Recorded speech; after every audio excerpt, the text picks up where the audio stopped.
Welcome back to Milwaukee, where it is a beautiful day for racing. Going to be up in the 80s this afternoon. 64% humidity, slight wind, a little bit of cloud, but look at those temperatures. 106 degrees on the racing surface, 94 degrees in the race cars. Let's have a look at the starting lineup for today's race. Tim Fedewas has his second career pole, and Hermie Sadler his second front row start this year. Buck Jones, defending champion of the race, and Bobby Labonte, who won 5 weeks ago at Dover. Bobby Dotter makes his first start of the year, and Kevin LePage, the runner-up at Charlotte. Todd Bodine, the point leader in row 4, with Ricky Craven in his first Milwaukee start. Next, Dick Trickle, winner at Hickory, and Randy LaJoie, a 3-time winner this year. Elliott Sadler, the Nazareth winner, and Steve Park, 2 rookies in row 6. He won at Nashville. Stevie Reeves, the USAC champ, and Johnny Chapman out of the Dash Series. Joe Bessie for Maine, and Elton Sawyer, runner-up at Atlanta. Shane Hall, top 10 at Watkins Glen, and Jeff Fuller joins the Mike Laughlin team. Jason Keller with 2 top 10s here, and Dennis Setzer, 4th here 2 years ago. Dale Shaw, now the full-time driver for James Finch, and third-place point man Phil Parsons. Rick Fuller makes his Busch Series debut, and Randy Porter. Lyndon Amick, 19 years old, youngest in the field, and Mark Green, second-round fast qualifier. Matt Kenseth after a heavy crash yesterday morning, and Tracy Leslie, 5th at Daytona. Glenn Allen with 2 top 10s, and Chris Diamond his 3rd start of the year. Mark Crow was 8th at New Hampshire. Mike Dillon shares that row. Mike McLaughlin, 2-time winner way back, and Jeff Crow. Next is Jeff McClure and Robert Presley. Mark Day and Joey McCarthy in the 19th row. Doug Reed and Nathan Butke, whose pole-winning speed was disallowed after a faulty carburetor was found. All 40 drivers here qualified in the field, and the Winston Cup drivers who raced yesterday in Daytona, like Bobby Labonte in 44 and Ricky Craven in the 2, dropped to the rear of the field along with Dick Trickle and Dale Shaw, who's using a backup car today. Okay, we have 28 Chevrolets in the field today, 6 Fords and 6 Pontiacs. As you can see, Chevrolet leads with 10 wins. As they come around to get one more lap to go, there are 40 cars starting the race today, 250 laps on this 1-mile track. Fuel windows 110 to 120 laps, racing for almost $500,000. Mike Wallace, who's won this race in 1994. And the racetrack. Start-finish line, go down into turn 1. There's a trouble spot, as Buddy Baker talked about earlier. Also coming off of turn 2 is another trouble spot. Turn 3, not too bad, but turn 4, that wall comes up in a hurry. Those are spots we'll watch here today as they try to maneuver this tight track. Ricky Craven, a quick pit stop, rejoins the rear of the field. You're riding there with Todd Bodine, Team 34 Racing. Check that, that's Phil Parsons. You're seeing the Channel Lock Tools in-car camera in his number 10. And there's a look at Todd Bodine from Team 34 Racing, starting on 7th today. Randy LaJoie battling Bodine for the point lead. The BACE Motorsports Chevrolet will roll off 10th. And our Econolodge in-car camera rides with Steve Park in Dale and Teresa Earnhardt's Chevrolet.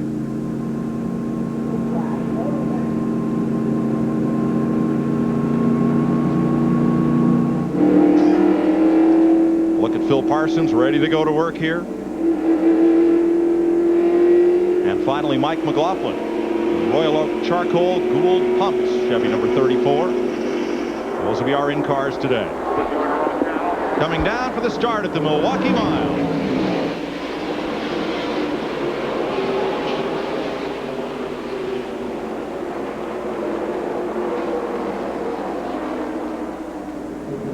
Off turn 2, Hermie Sadler, Kevin LePage. Hermie got himself a good run as they took the green flag and beat the car number 33 of Tim Fedewas, who was on the pole, beat him into turn 1, and that's pretty hard to do from the outside. He did it. Great move by Kevin LePage also, moving into second. You can see cars getting way out wide there when they get in these flat corners and they get outside of the black part of the... As we go into turn 1, I'll be able to show you. Look at this camera shot as they come into turn 1.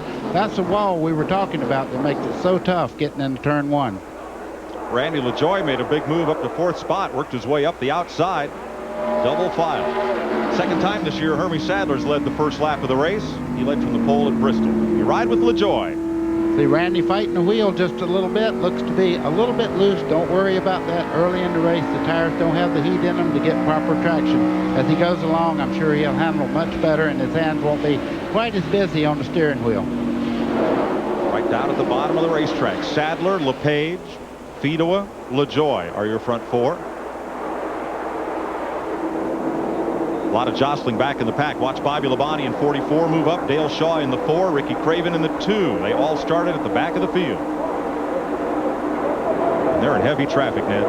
Yes, they are, and they'll be in heavy traffic for a while too, Mike, because those cars were faster. They qualified farther up front, but had to go to the rear as a result of the Winston Cup drivers not having qualified their cars. And of course, Dale Shaw wrecked on his second of his qualifying lap. Look there, 3 wide going down into turn 1. Bobby Labonte makes it, gets on by the car number 16, which is driven by Mark Day. That's the black car.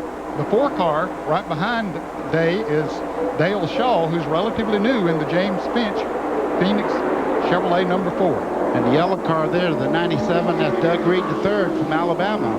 He's quite a go-kart driver, and Red Farmer told me he's got a great potential as far as making a great driver in one of these types of cars. Reed also wrecked in practice here, or maybe it was, yeah, I guess it was in practice that he wrecked, and he had to go to a backup car. Back to the front of the field, Hermie Sadler, the yellow number 1. Kevin LePage from Vermont, stalking him in that black 88. Pole sitter Tim Fedewas hanging tough with them, and then Randy LaJoie, Todd Bodine, and Elliott Sadler just behind.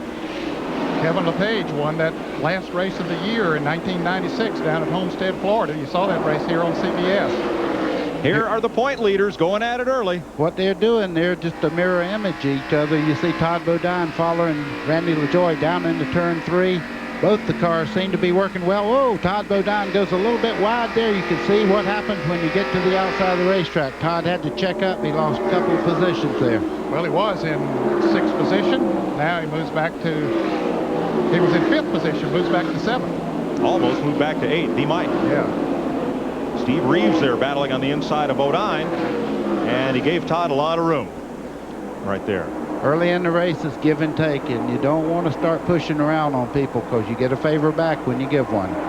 Well, Todd owes Steve a favor, I think. Steve had the inside on him going down into 1. Here's Todd Bodine at work. Well, we say at work, Ned. You can't, this isn't work. This is play. I think all of us would love to be doing this. Yeah, most of these guys, they say, hey, I'd hate to go out and have to go out and get a real job. Mike, I'm going to take you to Darlington sometime on in the Southern 500 and put you in one in 135 degrees and let you come out and tell me that again. Oh, I liked it up here just fine. 6th place is number 29 there, Hermie Sadler. And we're looking back for Mike McLaughlin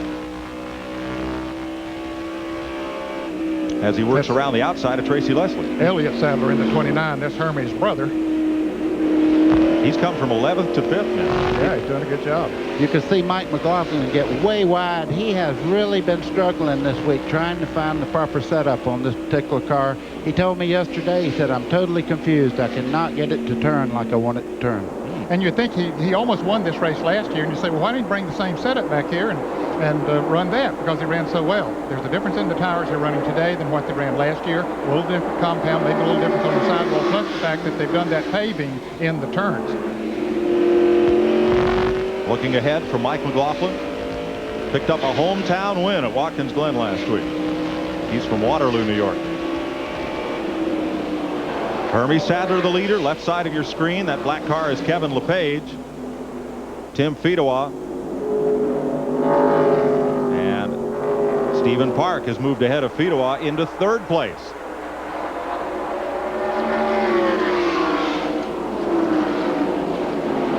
Whoa, I see smoke from somebody's mistake there. You can see where the rubber dust is up in the corner there.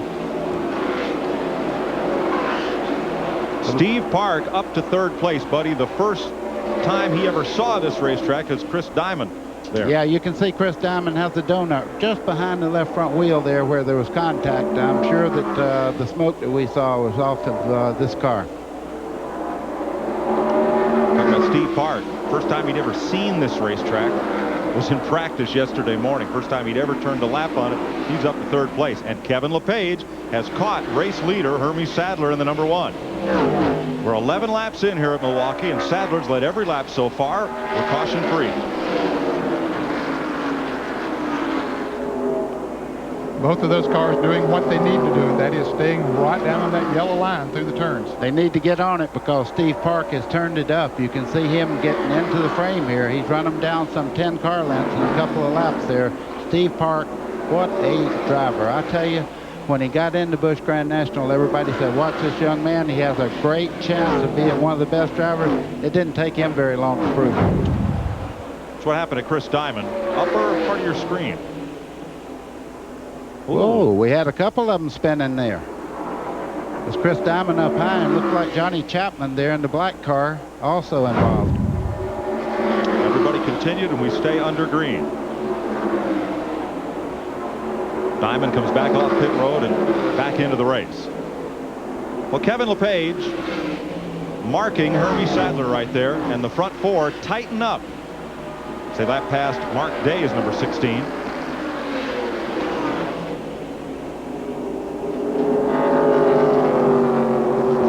Tied pretty tightly together here. Ned, you can see how much room Kevin LePage lost then just by going by that lap car, just moving out of the groove for just a second. Steve Park closed right in on his trunk lid. Makes a world of difference if you have to go up, like you say, just a car width wide. You don't get the traction in the turns up there that you get when you're down on the bottom.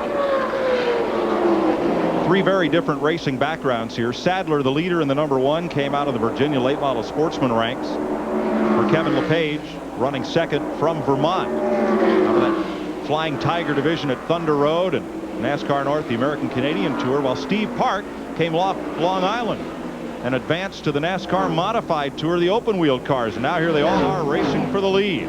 Let's update the Chris Diamond story. Ralph Shaheen. Mike, it was just a left front fender rubbing on that left front tire. The crew brought him down pit road, jacked up the car, pulled the bodywork away from the tire, and sent him back out. He should be fine from now on. Thanks, Ralph. There's Dick Trickle moving up, Robert Presley in the 47, Dale Shaw in the 4, and Bobby Labonte in the 44. Chris Diamond from Bethlehem, North Carolina. That's near Hickory, North Carolina. Down in my part of the country. Got his early racing experience at the Hickory Motor Speedway. Home of many famous NASCAR stars, beginning with Ned Jarrett. In the 47 today, that's Robert Presley. You see him going down in the corner in the blue and yellow car there. Robert Presley is a multi-winner on this Grand National circuit, and just started driving this car for Jeff Fuller. And I think Robert Presley's going to bring a lot because he has a lot of potential as far as mechanic and helping that team. Battle for 30th place here. Trickle, Presley, the ST Motorsports 47, and Dale Shaw in the number 4, a former Grand National North champion. Shaw now the full-time driver for Phoenix Racing and James Finch. At the front of the field, Hermie Sadler, Kevin LePage, and Stephen Park. 17 laps complete here in Milwaukee.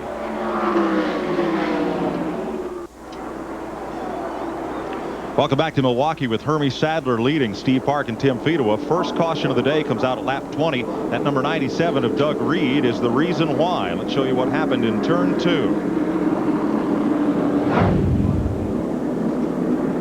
Okay, we'll see them come into the frame here in just a moment. There he is, the yellow car and a blue and white car. We think it might have been Nathan Butke.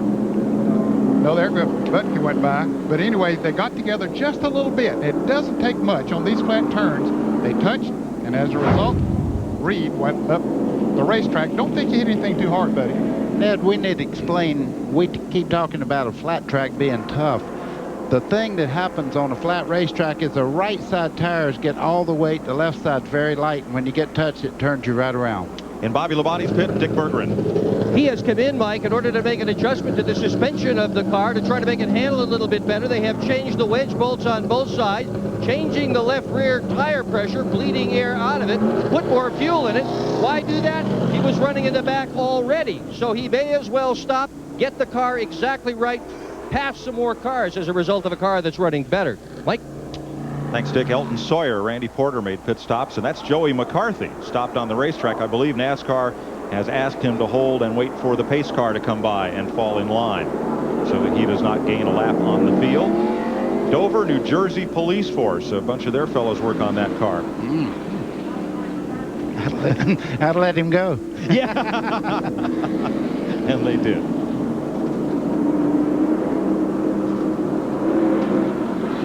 Well, just bring your good time with you, huh? Ralph Shaheen. Well, Mike, they brought Ricky Craven in as well. He is another one of those Winston Cup drivers that came up from Daytona. He pitted early. The car was a little loose getting into the turns, so they put a little bit more spoiler in it to tighten the car up. They also filled it up with fuel, smiled at me and said, we might get into a fuel strategy game here. Elton Sawyer is back in, so is Chris Diamond, and the hood has gone up on Randy Porter's car, also on Mark Day's. Having a look there at Ricky Craven, who ran yesterday at Daytona in the Winston Cup race and now comes to Milwaukee. Here's your leader, Hermie Sadler. Let's go to Ralph in Elton Sawyer's pit. Well, they're moving the rear sway bar, trying to tighten up Elton Sawyer a little bit, and they're also putting some more fuel in here. Everybody getting ready to maybe play that fuel game, Mike. If it goes that direction, some of these cars will be ready.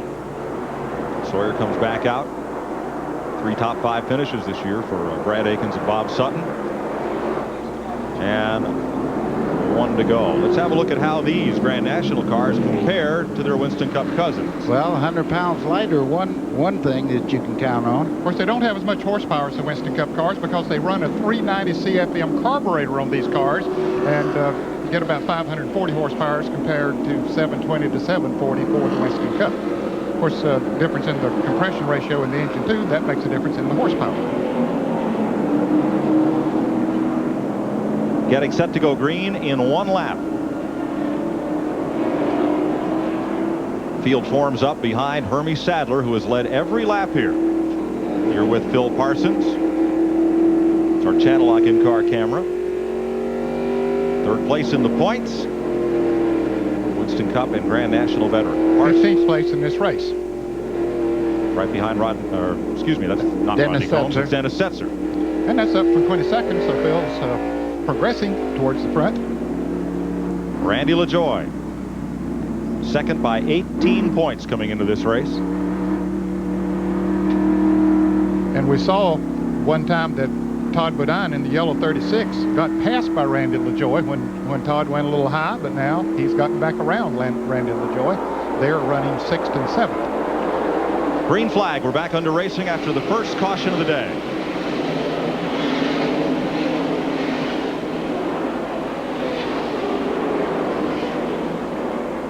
Hermie Sadler takes off, and Steve Park is right with him.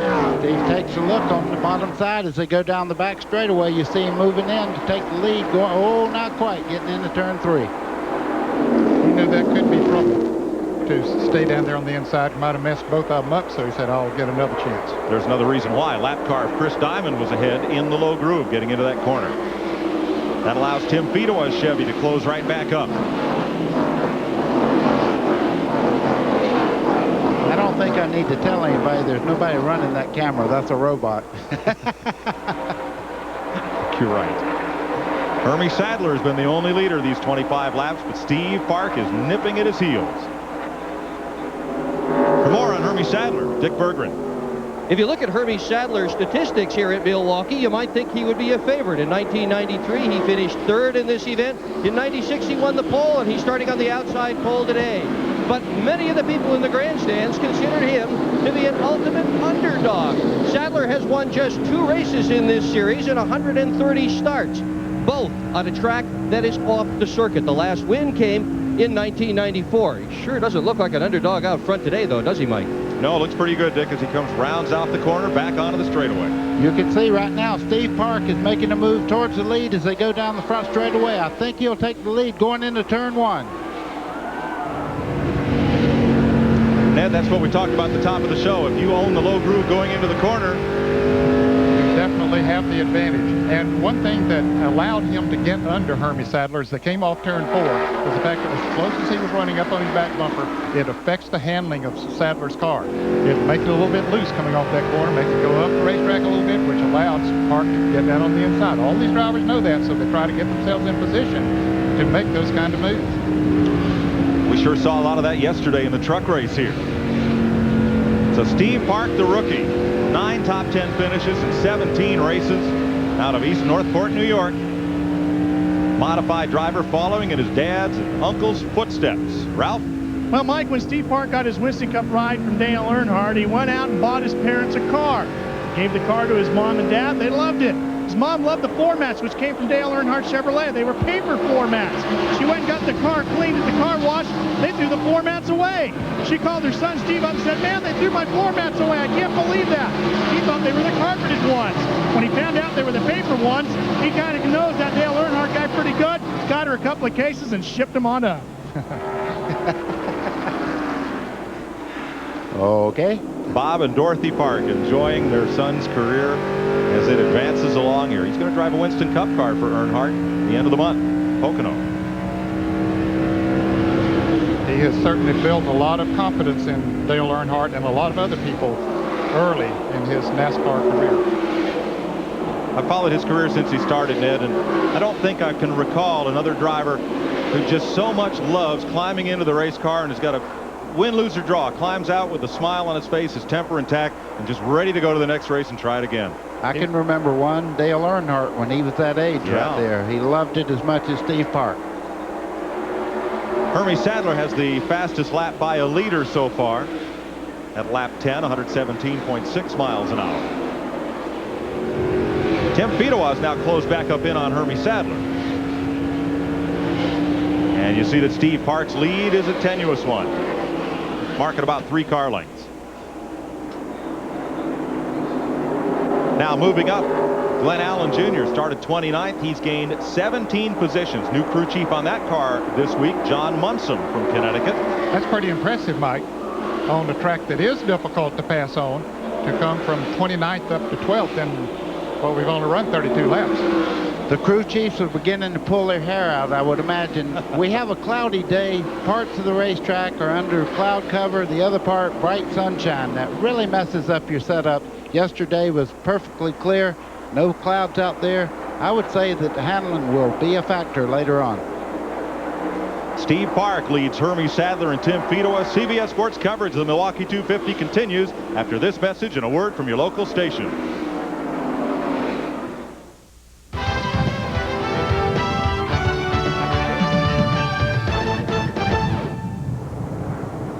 Second caution of the day comes out at lap 35. It's Doug Reed again. This time heavy contact up in turn number 2 to bring out the caution flag. He and Jeff McClure. And the 77 got into it. The right front on Reed's car, shown there in the garage, pushed way back. Here's what happened. Been a tough weekend for Doug Reed III. He lost his primary car in an accident earlier. Here he comes into the picture. He and Jeff McClure right into the wall right there. McClure is this car number 77, both of them with heavy damage.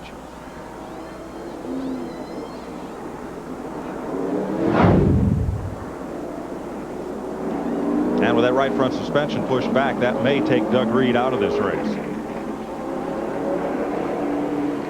Steve Park continues under caution as the leader. Hermie Sadler, Tim Fedewa, second and third. For more on this rising star that's out front in this race, Ken Squire. Well, he's changed the life of a lot of people recently, including his mother, Dorothy.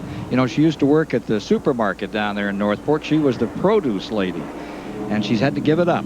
She's now running his fan club, and they're getting about 7 to 14 members a day. No more time for produce.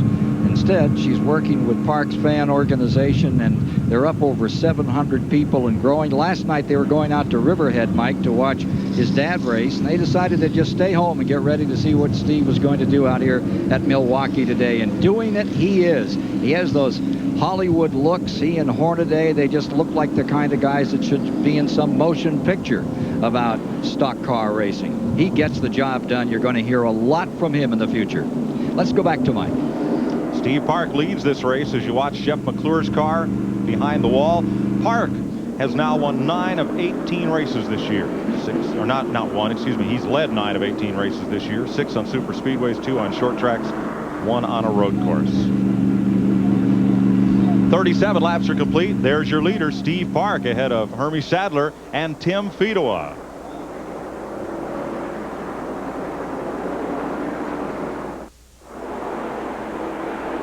Just this lap, they waved the green flag for the restart. Steve Park moving out ahead of Hermie Sadler, Tim Fedewa. Kevin LePage holds on to the 4th spot. Restart 1 lap ago. And a Setzer, a little slide there up in turn number 4. Some fights for traction, and Steve Park fights to hold on to this lead.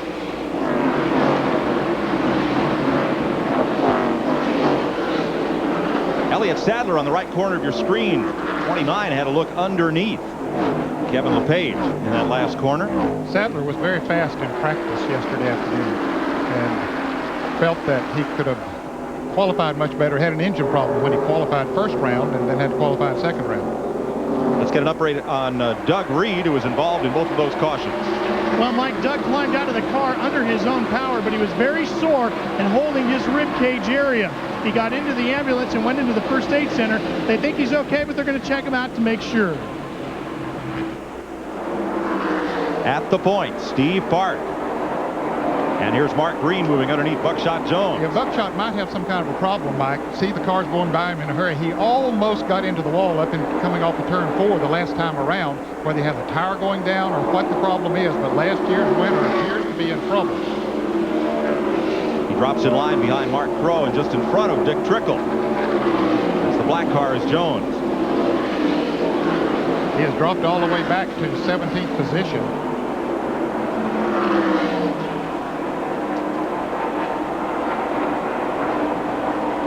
Like Trickle had a much better run off the corner there, but couldn't take advantage.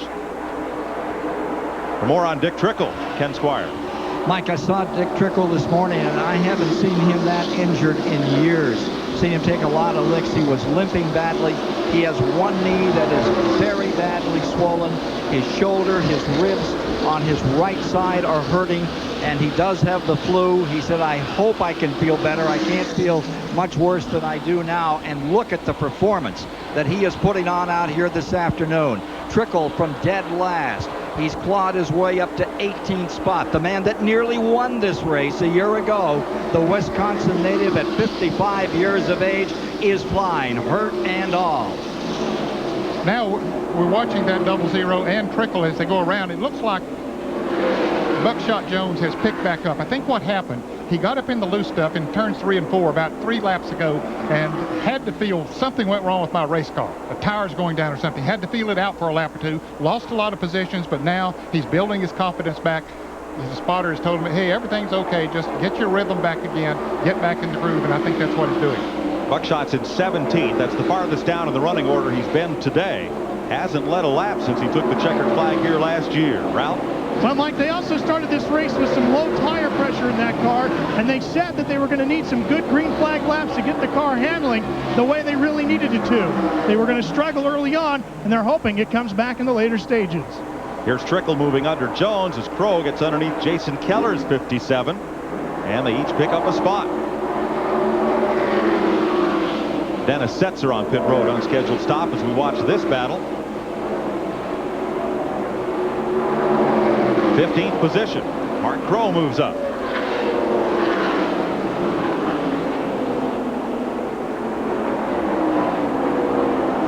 Buddy, if you're driving hurt, I imagine that moving up in the field is the best tonic. I can tell you one thing. The best thing that's happening to Dick Trickle right now is the heat inside that car. It really has a tendency to make you forget about the injuries that you have because you loosen up because of the heat. And you can see Trickle right now getting great forward bite off the corner. There was a flat right rear tire on Dennis Setzer's car that had some trouble getting the jack under it, so he lost a good bit of time. We'll see when he gets back out in the running if he lost more than 1 lap. No, he's about 3 laps down. Back up front, Stephen Park in race traffic, pulling up on Tracy Leslie. He still has the yellow car right behind him. That's Hermie Sadler and Tim Fedewa. You can see Tim Fedewa looking to the inside right now on Hermie Sadler. He would love to take that spot away as they head down into turn 1. This is a great shot looking back from Steve Park car as they come off turn 2. Watch them come out against the wall and down this long straightaway here at Milwaukee. And you saw how Park extends that advantage. Caution is out. Trouble on the front straightaway. One car coming off the wall. That is Mark Day. Looks like Ned, he backed it into the wall. Yes, hard. Considerable damage to it, Mike. There's damage on the left front of the car here and major damage back here to the right rear. So Mark Day, not a good day for him. Third caution of the day. It comes out at lap 48. Well, is it about time for pit stops, you think? Run although they do have tire rules in the Busch Series to try to keep the cost down, but they're allowed a certain number of tires that they can change during caution flags. Well, with the fuel window, Ned, at just over 100 laps, we have 200 laps to go, pretty much. Could be. Well, makes sense, but they also could stop now and perhaps go with one more stop. Exactly. Okay, so we'll see. Well, buddy, do you stop or do you stay out? I would probably stop. You never know when you're going to get another caution. You certainly don't want to stop under the green as fast as they're running today. Yeah, you're right, Mike. He hit that wall hard coming off of turn 4. Do we have a cameraman there? No, that's a remote camera. Thank goodness. We're under caution for the third time today. Steve Park leading Hermie Sadler and Tim Fedua. We'll be right back. Get on the fast track with CBS Sportsline, where you'll find in-depth driver bios, exclusive photos, the latest point standings, in-progress reports, and a complete race wrap-up. It's all there and it's fast at cbs.sportsline.com. Ned Jarrett was on there last night, took a lot of hits on the internet. And coming up next, final round coverage of the Motorola Western Open from Cog Hill Golf and Country Club in Lamont, Illinois. Tiger Woods tied with Lauren Roberts and Justin Leonard after 3 rounds, 9 under. 3 golfers knotted at 8 under par. Here you see the car of Mark Day. A lot of damage to the left rear. There's damage to the left front, damage also to the right front. So if they're going to get that car back in the race, it's going to take a lot. Let's listen and watch again.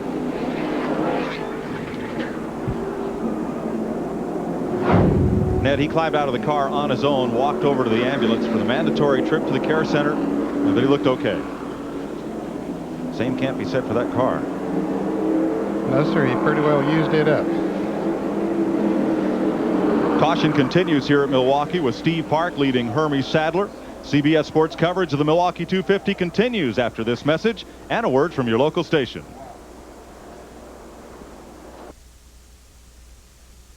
CBS Sports coverage of the Busch Grand National Series is sponsored by Mobil 1 100% synthetic motor oil. Nothing outperforms Mobil 1. Head and Shoulders, because great hair can't have flakes. And by Smooth Busch Beer and easy drinking Busch Light. Busch, the official beer of NASCAR. Third caution of the day continues here at Milwaukee. Steve Park leading Hermie Sadler, Tim Fedua, Kevin LePage, Elliott Sadler, and Todd Bodine in the 6th spot. Let's try our Racing Electronics communication with Todd Bodine. Todd, Mike Joy at CBS. How racy is this track today, and do you have 2 grooves to work with here? Well, I tell you, right now, Mike, there's about a groove and a half. It seems like if you get your right sides off the dark part of the asphalt, you kind of get sliding a little bit. But, you know, I think as the race goes on and we start lapping some cars and they have to run out there, it'll come in a little bit better. But right now, we're struggling. We're a little push. You know, this racetrack got rained on last night, washed the rubber off, and we tightened our car up a little from yesterday, and unfortunately, the racetrack itself tightened up. So, you know, we'll try to keep the Stanley Pontiac around the front here and adjust on it for the end of the race. 1 lap to go. We'll let you get back to it. That's Todd Bodine as we ride along with the Busch Series point leader today. He's in 6th position, and right in front of him is Elliott Sadler, who is running 5th. I got to correct myself a little bit earlier. I said he qualified on the 2nd day. That was not correct. He qualified 11th, but he has moved up to 5th. So Elliott having a good run. That's the black part of the track that Todd was talking about. You can see the gray part on the outside of the black inside groove. Steve Park leads this race. Dick Berggren. And they are going for a clean sweep this weekend, Mike. That car is owned by Dale Earnhardt, as was the winning truck here yesterday. That was driven by Ron Hornaday. Setups in the 2 vehicles are reasonably similar. A lot of conversation went on after that truck race between the truck crew and the stock car crew. But the car that's leading the race is a winner already. It's the car Park won Nashville with. It's finished 2nd at New Hampshire, and it came off the truck fast. All they've done is fool around just a little tiny bit with shock absorbers. They haven't even changed a spring on this thing. Watch out for this guy. He's fast. That caution was a benefit to the 63, Tracy Leslie. He was in danger of being lapped after he had a penalty from the last restart. And when the caution came out, he came all the way around. He's the last car in the lead lap as we go back to green.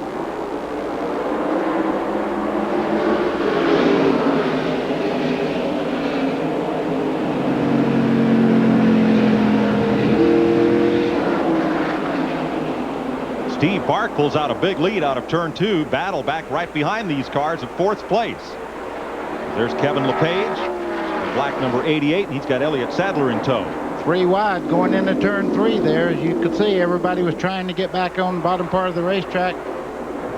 You can see right there, Robert Presley didn't quite make it back down on the lower part of the racetrack. That's Robert Presley on the outside of Bobby Labonte in the car number 44 as they come off of turn 4. And that red car, the 40 car, making his first Busch Series appearance, Jeff Fuller's younger brother Rick, who's also a National Modified champ. He's driving for Doug Taylor today. The 2 there, that's Ricky Craven. He had to go to the rear because he was in Daytona yesterday. Flew up here last night. You can see he's making a move towards the front. Jack Sprague. 24. Jack Sprague qualified Craven's car yesterday. 56, middle of your screen, Jeff Crow. Craven putting the pressure on him.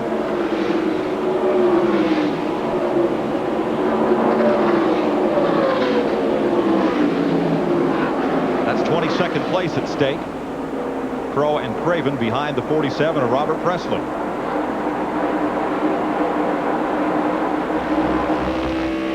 Mike McLaughlin looking inside on Bobby Dotter, the yellow car. Boy, look at them dance around as they go into that corner. You talk about right on the edge of control. You know, a flat track is a driver's track. You really put a lot into the holding the race car straight in the corner. You can see Mike trying to get low there under Dennis Setzer as he starts into the corner. Dennis Setzer out of the groove. You'll see him as they start off the corner there. Dennis on the outside gets a good run up out of the corner. Mike will make that pass going into turn 3, though, most likely on Dennis. Dennis is 3 laps down. He had an unscheduled stop with the right rear tire flat. And you may hear Gary Cogswell, the crew chief, calling out lap times to Mike. McLaughlin just ahead of Dale Shaw in the 4 and Buckshot Jones the 00. More on Mike McLaughlin. Here's Ralph Shaheen. Well, it's a good thing Mike McLaughlin won the Busch race at Watkins Glen last week, Mike, because he rode up to Watkins Glen on his Harley going along with his teammate Todd Bodine. On the way up there, he laid it down. Then up the pipes, wrecked the gas tank. He had to win the race to get the bike fixed so he could get home and come racing at Milwaukee. Well, parts ought to be easy to find in this town. There's McLaughlin's progression today. He's made it up to 17th place in 60 laps after starting 33rd.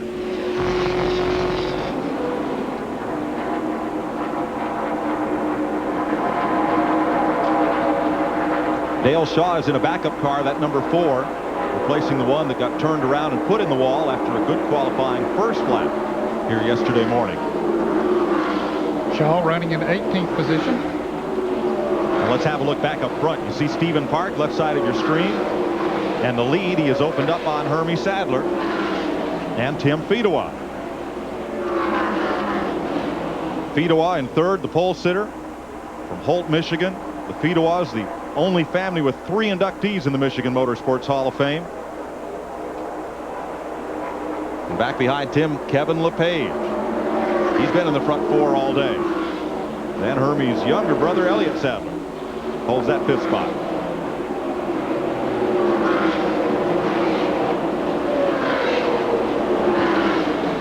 Let's take a lap around with Randy LaJoie. You see him as he heads down the back straightaway here in the 74 car. Down into the corner, you'll watch him just behind the 85 there of Shane Hall. You can see him holding a very tight line through there. As they start out, he lets it sweep out against the wall there, down the front straightaway. You'll see the start-finishing line right there. Down into turn 1, there's the wall very close to the groove, right on the bottom. Now he'll let it go up just a little bit there. As he starts off the corner, he'll let the car go out, getting maximum traction, and down the back straightaway again. Looks easy from here, Ned. Yeah, not too hard. It sure isn't, folks. Don't try this at home. No, it's hard work. And also, the mental strain is at least as taxing on the driver as the physical strain. I remember the first race that I ever drove in my life at Hickory, North Carolina. I worked on a farm and worked at a sawmill and thought I was in as good a physical condition as you could possibly be in. At the end of a 50-lap race, they had to help me out of that car. I said, what in the world is wrong? I learned later that it was the mental strain, the stress that I had that caused me to get so tired. And just ahead of Randy LaJoie, Ned, Shane Hall is in 7th place. That's a good run for him. I think they've turned their team around. Last week at Watkins Glen, Shane got his first career top 10 finish in the Busch Series. Started 17th, so he is having a good run here today. You see his yellow car just ahead of Randy LaJoie. Now Dick Trickle's been moving up through the field. Ken Squire. Indeed he has, Mike. What a story he is today. From dead last. He was at Daytona yesterday, slammed into the wall at 190 miles per hour. He had Jim Sauter here to qualify his car, and he has now come from the very tail of the field up into 14th position.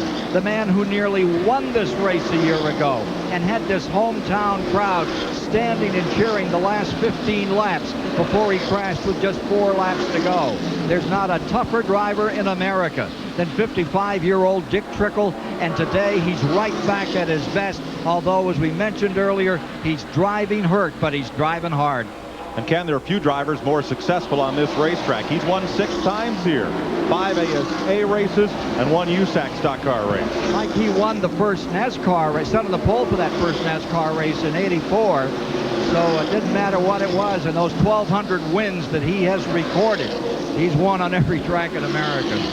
Well, he's got 4 cars right in front of him there, Ken. They'll be tough to pass, but he'll work on them. He's gaining now. Mike Dillon running right in front of him there. Dillon is in the 13th position. That's the red and black car. Trickle is on the right of your screen in the red car with the yellow numbers. And then there's Mark Green in the green number 37. Phil Parsons in the blue number 10. Just ahead of them, Glenn Allen in that black 99. That'll be a tough pack of cars to get through. It will. But see, he gradually has picked up. Look at the run he gets off the corner, buddy. I was just fixing to say, Ned, that is a great part of that race car. That 64 car of Trickle gets tremendous forward bite coming out of the corner. I think he'll be able to move right up through this group. 70 laps complete here at the Milwaukee Mile. Steve Park, Hermie Sadler, Tim Fedowa, Kevin LePage, Elliott Sadler, Todd Bodine, and look at Stephen Park on the left side of your screen. He continues to extend that lead. Picks up just a car length or 2 every lap, it looks like. You're looking back at second place. Hermie's running very, very well, but as you can tell right now, Steve Park is running his race right now, running the track and not other people. CBS Sports live coverage from Milwaukee will continue after this. This CBS Sports Race Summary is sponsored by Mobil 1 100% synthetic motor oil. Nothing outperforms Mobil 1. Hermie Sadler and Steve Park are the only 2 drivers to lead this race in its first 73 laps. Average speed slowed by 3 cautions for 16 laps. 86.7 miles per hour. Just 3 cars in the garage area. Doug Reed, Jeff McClure involved in that one crash, and Mark Day also taken out, rear end damage. The other 37 fighting along here with 76 of 200 laps complete. Welcome back to Milwaukee. Mike Joy with Buddy Baker and Ned Jarrett, Ken Squire, Dick Berggren, and Ralph Shaheen bringing you coverage today. Mike, you see the second place car there of Hermie Sadler. We have a report from the pits that he has a problem, and indeed we can see it. Right there on the nose of the car, that's a sandwich wrapper, but believe you me, that is really taking a lot of air that will cool that car away from it and could burn it down. Well, but he has moved in on the car of Steve Park. Yes, Ned, he caught Steve in traffic a couple laps ago while we were away. Dick Berggren.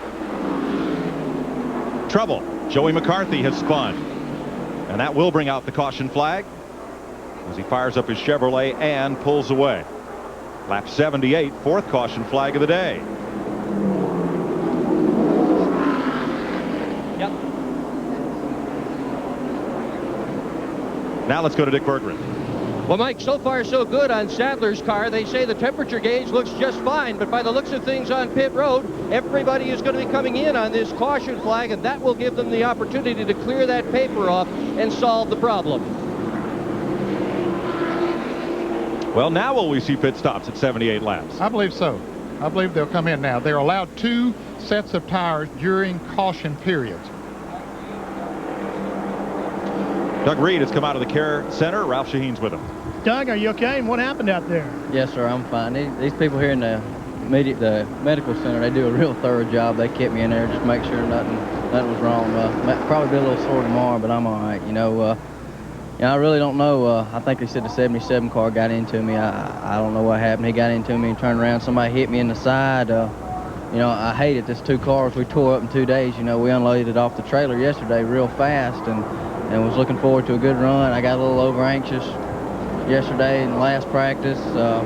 Made a mistake, crashed that car, and we got this car working pretty decent. You know, I hate it for all my sponsors. You know, Godwin's Communication and Substation Service Company. We hope to have a good run, but we'll be back. Mike? Dick Berggren. Park and just about everybody else has come on to pit road with Park's team. It's Tony Ewing Jr. on the front. Ray Holmes is on the back. Good stop so far. Kevin Padell on the jack. He's around to the other side. Kevin, Screaming Eagle, is on the fuel. He's got all the gas in. Right side on, left side on. Todd Bodine is parked at an angle in front of him. Park may have trouble getting out. No, Park gets by. Bodine having a slower stop, however, than Park by far. They have a bit of a push, as you heard. Randy LaJoie also a bit of a push. Teams adjusting for that. Todd Bodine still on pit road. A real slow stop for Bodine. Trouble on the right side. Clyde McLeod hollering at the crew to help him with the left side. The left side lugs still are not loosened up. This is a heartbreaker. Todd Bodine is going to be about the last guy on a pit road. A thoroughly muffed pit stop. What a shame. And that track position is going to be hard to make up. He's going to be far back in the field. We'll let you know as soon as the scoring is sorted out. Steve Park was the first car to come off pit road, and now the cars that are a lap or more down are coming into the pits. Let's show you what happened to Joey McCarthy to bring out this 4th caution of the day.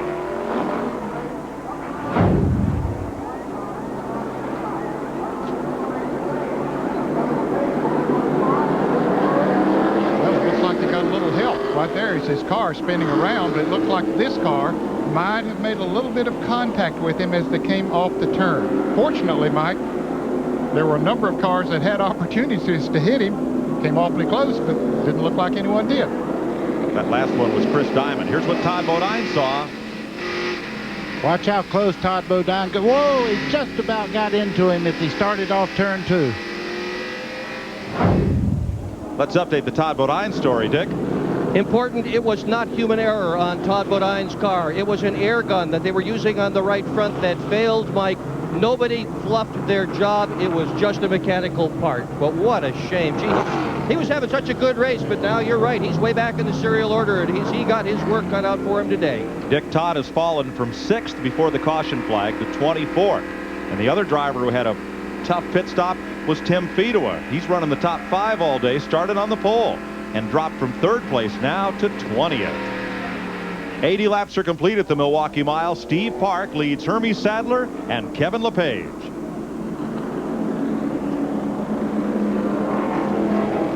NASCAR's top truckers, Bickle, Sprague, and Ruttman tackle a track with uphill and downhill turns. The Louisville 225, a day of paint swap and fun, next Saturday on CBS.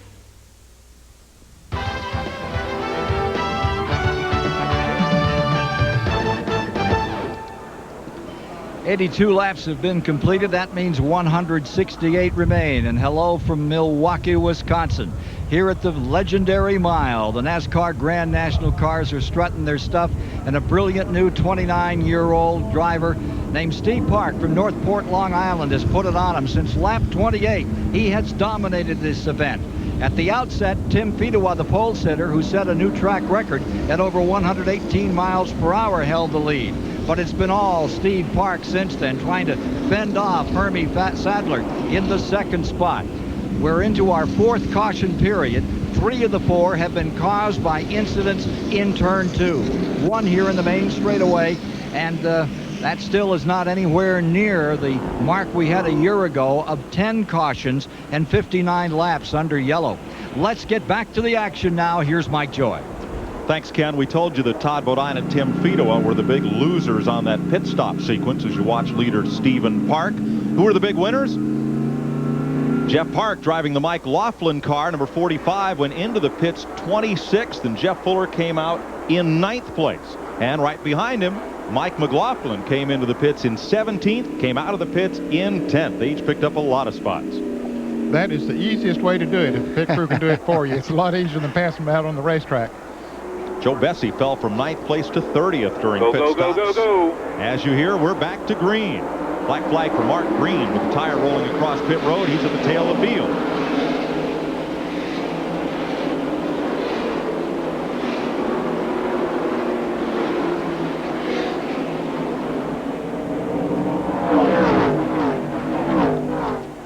Steve Park with a car length on Hermie Sadler, and Kevin LePage is right there. New tires on those cars, adjustments made. They should be in great shape now. LePage in that black 88 in third, racing the same Monte Carlo he ran at New Hampshire. They call that car Machine Head, one of their brand new race cars. Steve Park now fastest lap by a leader over a 4-lap sequence. And here comes LePage on the inside. Hermie's backsliding just a little bit. That's his brother Elliott Sadler moving in under him as they head into turn 3 there. The two Sadler guys are having at it right now. Well, Hermie ran up on Steve Park and was about to try to make a pass on him and had to back off the gas, and as a result he lost positions instead of gaining one. And here comes Randy LaJoie. That blue number 74 inside of Hermie Sadler. And for the lead, LePage inside Stephen Park. And here comes Sadler. Are they going to go 3 wide? No, he decided that wasn't smart, and Steve Park decided it wasn't smart to stay on the outside. He lets them go on by. Elliott Sadler in the 29 there had his first Grand National win this year at Nazareth, Pennsylvania. Now in second place, you see him trying to take the lead. Elliott Sadler, bottom of the racetrack. LePage has got to give him room. New leader, Daytona pole sitter Elliott Sadler. And here comes Hermie back on the inside against Steve Park for third. Apparently that set of tires that Steve Park put on is not to his liking right now in that car. It might be after the run a little while that they'll come back in for him, but others are better after they made their adjustments. He's also hung on the outside of the racetrack through the corners there, and as you can see, Randy LaJoie takes the spot away from him. You see Phil Parsons back there. As the leaders go into turn 1 there, you can see Elliott Sadler running very, very well. From Steve Park, giving way to Randy LaJoie. And Ned, that trend continues. If you take the inside of the racetrack away from someone in the straightaway, not much you can do in the corner. Not much you can do, and the best thing that you can do is back off the gas and get back in line, because if you try to race him out there on that outside, if you get out about 8 or 10 inches too far, you're going to hit the wall. LaJoie off turn 4, past the covered grandstand at this venerable racetrack. And LePage takes the lead. Kevin LePage.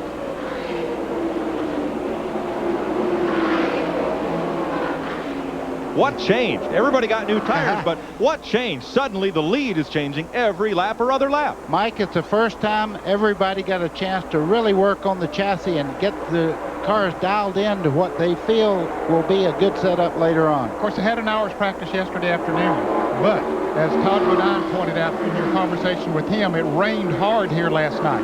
Took all the rubber off the racetrack. The grease and the oil that was put down yesterday made a different racetrack of it, and they had their car set up for what they thought the racetrack would be. Now they know what the racetrack is, so they've made adjustments to compensate for the differences. Also, they have many laps in right now. They've got the rubber back into the racetrack, but they did get to make these changes, and you can see Randy LaJoie right now under Elliott or Sadler as they come out of the turn. Single file once again down the front straightaway. Kevin LePage out of Vermont. Elliott Sadler from Virginia. His older brother Hermie.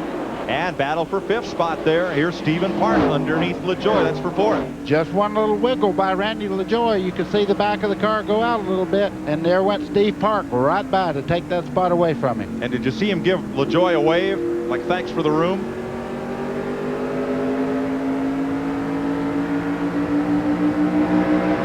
Fourth and 5th place. Well, this is the kind of racing we expected to see here today. Yes, a far more competitive event than we had here last year, which was a wreck fest.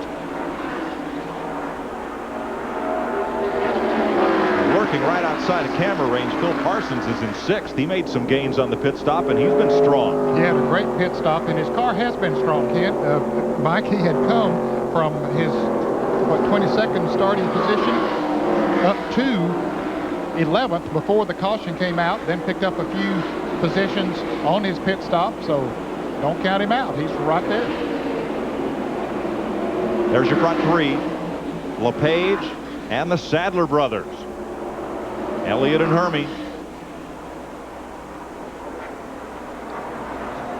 Ralph Shaheen. Mike, Kevin LePage burned the bottoms of both of his feet in a hot race car at Watkins Glen last week. To help combat that problem, the crew has installed this piece just like this, which of course, as you can see, comes from the folks at NASA. It's the same thing they use on the outside of the space shuttle as it re-enters the atmosphere to dissipate the heat. It is helping to take the heat from the engine away from his badly burned feet to allow him to race up front here today. Ned, where was that stuff at when we were burning our feet? That's what I want to know. Yeah, it would have been nice to have had. It's nice to see the technology from other areas of the world that comes into play here. As they run further, you can see the three cars, Steve Park, moving back into action here. I think he has a car that's good in long runs. Look at the attack there. Little over 8,000 down the straightaway.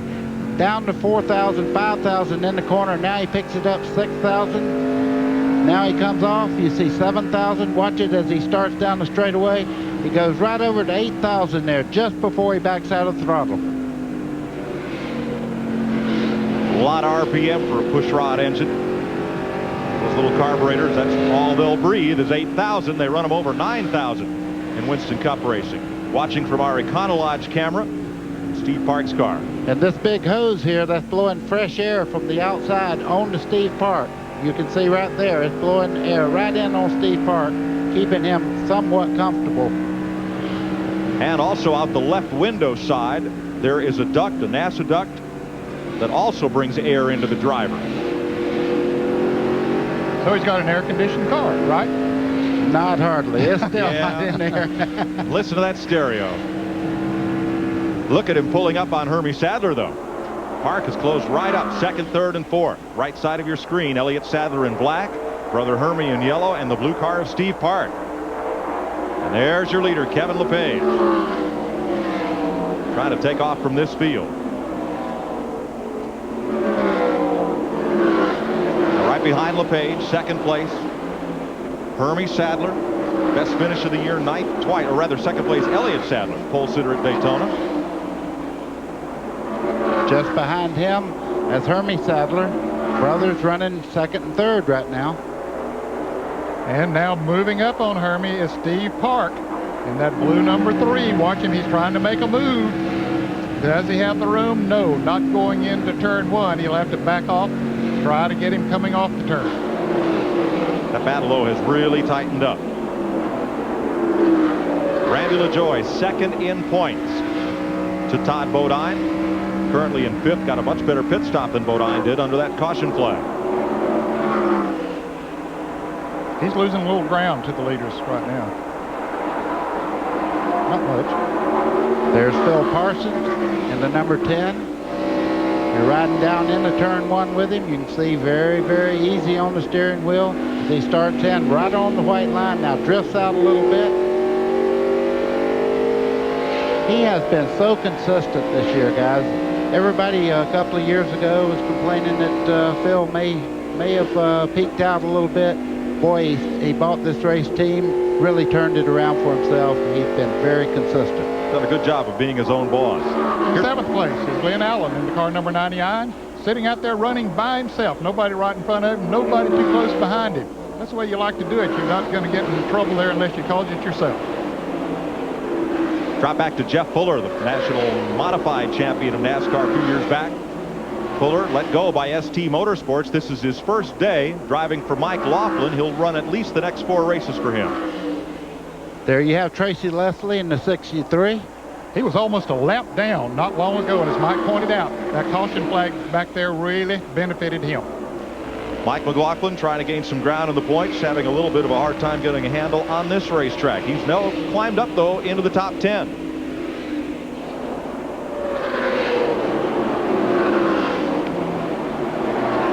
There's Tracy that is Mike Dillon in the Detroit Gastics number 72. He's the son-in-law of Richard Childers. Having a good run here today in 12th place. That's Shane Hall in the 85. He's from just out of Greenville, South Carolina.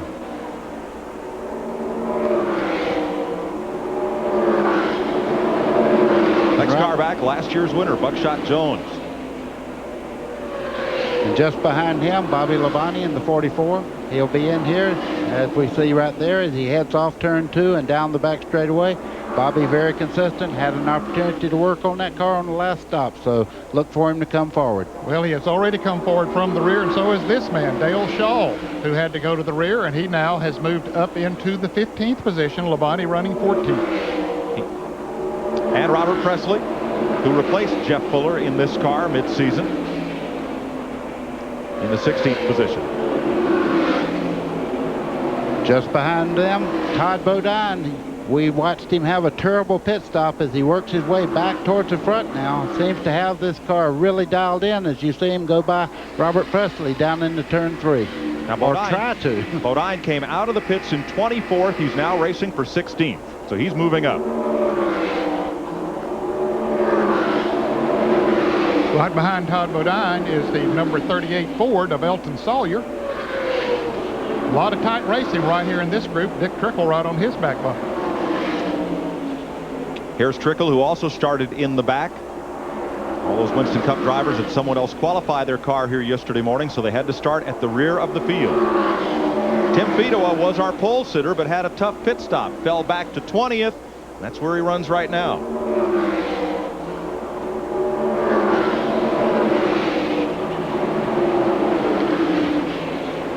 Ricky Craven in the 2, currently running 21st. Seems to be running quite well. And Matt Kenza, who rode off a car in yesterday morning's practice session, had to haul this backup out of the truck. He's running in the 22nd position on the lead lap. There's still 31 cars being shown on the lead lap. Ned, they're really tight from 2nd, 3rd, and 4th, as you can see as they head down. Kevin LePage has a good lead down the back straightaway, but 2nd, 3rd, and 4th really in question at the moment. Kevin LePage leads Elliott and Hermie Sadler and Stephen Park. CBS Sports coverage of the Milwaukee 250 continues after this message and a word from your local station. Kevin LePage works lap traffic, leading Elliott and Hermie Sadler, Steve Park, and Randy LaJoie. And the last time we looked at him, Randy LaJoie was dropping back, but he's moved back up pretty close on him now. So those 5 cars running, you can see how close he is right there as they get on the traffic as we look out his windshield. Ned, it looked like he timed himself. When you run Darlington, a lot of times when you get in lap traffic, you won't pass them when you get there in the difficult part of the corner. You'll time it where you have real good run off the corner and then blast by them down the straightaway. So the same characteristics work here. Here's a look at your front 5. Let's go to Ken Squire. And as you look at this front 5, consider how this sport, this NASCAR racing has exploded. Wasn't too many years ago, you looked at a field like this, it was dominated by Virginia drivers for sure, North and South Carolina, Georgia, and then a couple of upstarts. Today, 22 states are represented in this Grand National race. And look who's out front. From the beaches of Lake Champlain up there in Vermont, you've got Kevin LePage in front. A couple of great Virginia drivers in the tradition of Curtis Turner and Joe Weatherly running right in that field. Then a New York driver, Connecticut driver. The northeastern part of the United States well represented in this field. And of course we know from the truck racing series of NASCAR that the Northwest is making a real impression.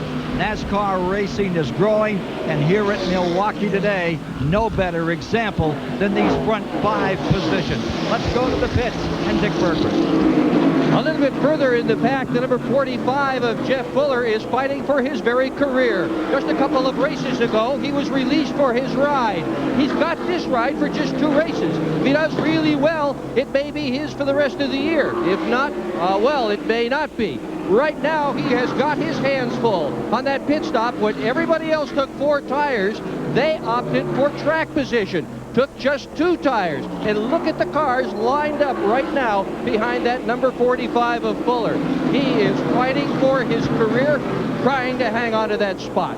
And Dick, the fastest of those, makes the move on the outside of him. You see, you're with Todd Bodine. As he goes by Jeff Fuller, Bodine has been rocketing his way up through this field after a air gun misfire on the pit stop. And that puts him in 8th position. Wow. Boy, he is, and he made many of those passes on the outside. That is impressive. When he had that bad stop, he must have reached in there and slapped him too. He's driving like he's obsessed. I'm telling you, this man's on the move. Well, that's what I thought was the most impressive thing about his run to the front, is almost every one of these cars he has passed, Ned, as you said, on the outside. Yeah. When we talked all day about, the inside was the groove, but they're taking that inside groove for themselves, and Todd just moves up on the outside and moves around. Todd Bodine, their teammate to Mike McLaughlin. There's your leader, Kevin LePage, on the left side of your screen. After winning at Homestead last November, he's kind of stumbled out of the blocks this year. No top 10 finishes for LePage in the first 7 races, but in his last 10 events, he has 5 top 10s, including a 2nd at Charlotte, 4th at Dover, and 4th at South Boston. And trouble, turn 2. It's last year's winner, Buckshot Jones. Caution is out. And Mike, I remember last year in this race, he had trouble. He spun over there in turn 2 and still came back to win the race. For one man it's bad, for another good. That brings Todd Bodine right back in position, puts him in great shape as far as track position. Hopefully, if he stops this time, he'll come out where he's running right now. Doesn't look like there's too much damage to Buckshot's car. Take a look and see what happened. Watch the right side of your screen. Maybe a little bit of a bump from this red car as it came off the turn. And around he goes. Does he get into the wall? No, I don't think he did. The red car was Dale Shaw, the number 4. If they had any contact, it was just before we could see it there. And certainly don't want to say there was contact if we don't know for sure.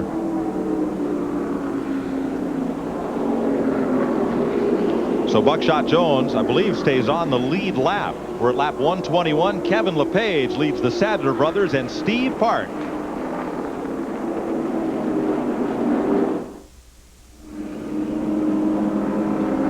Madison, Illinois, just outside of St. Louis, has a new super speedway. On April 17th of last year, the official groundbreaking ceremony, and by October, the track was beginning to take shape.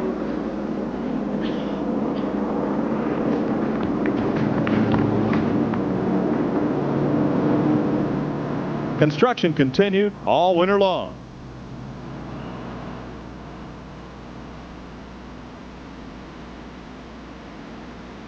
And by February, the track had been paved and the seats were in place.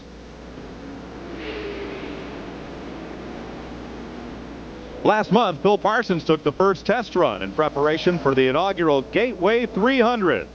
It'll be run July 26th, and you'll see it here live on CBS at 1 o'clock Eastern Time.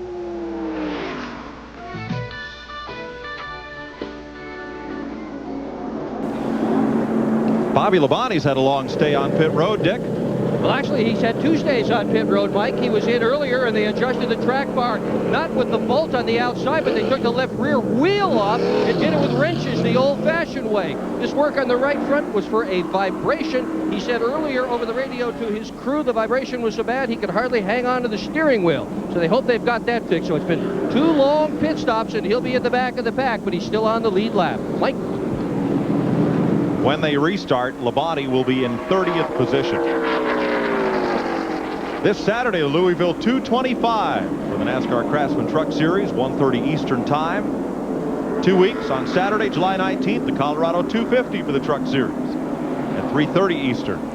Then on July 26th, the inaugural Gateway 300 for these Busch Grand National cars at 1 o'clock. And on Sunday, July 27th, the IRL Indy cars take on Charlotte Motor Speedway for 500 kilometers. CBS coverage begins at 1 p.m. Eastern Time. With us for those events. 124 laps complete, halfway this time by.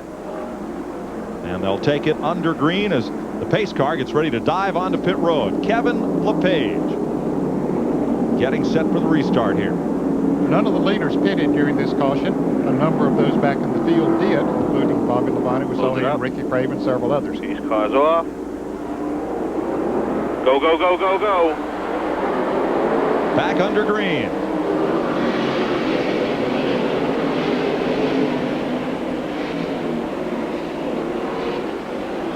In Busch Grand National competition, the cars that are 1 or more laps down start on the outside as opposed to the inside in the NASCAR Winston Cup Series. There are only a few of those because most of the cars are still on the lead lap. They're out there running. A lot of three-wide fighting in the back straightaway as some of the slower cars work up by the wall. And there's a lot of double file there mid-pack coming around turn 4. Third place is the battle. Stephen Park wants it. Hermie Sadler has it. Well, had it. Yeah, he's on the outside there. You can see it's pretty easy once you move out and get out of the black part of that corner. Elliott Sadler maybe wants a piece of the lead. They're working on Kevin LePage. Kevin had himself about a 4 or 5 car length lead before this caution came out, but now he's got somebody right on his back bumper that makes that car a little loose coming off the turn. Well, you can see he took a look to the inside as he started off the corner, but Kevin LePage's car is really getting good forward bite as he starts off the corner. And Hermie Sadler's backing up. Right side of your screen, that's Randy LaJoie underneath Sadler. We saw it earlier on restarts. Hermie's car just doesn't seem to get to feeling comfortable for him for a few laps, and he loses some position. He's about to lose one there now too, Randy LaJoie.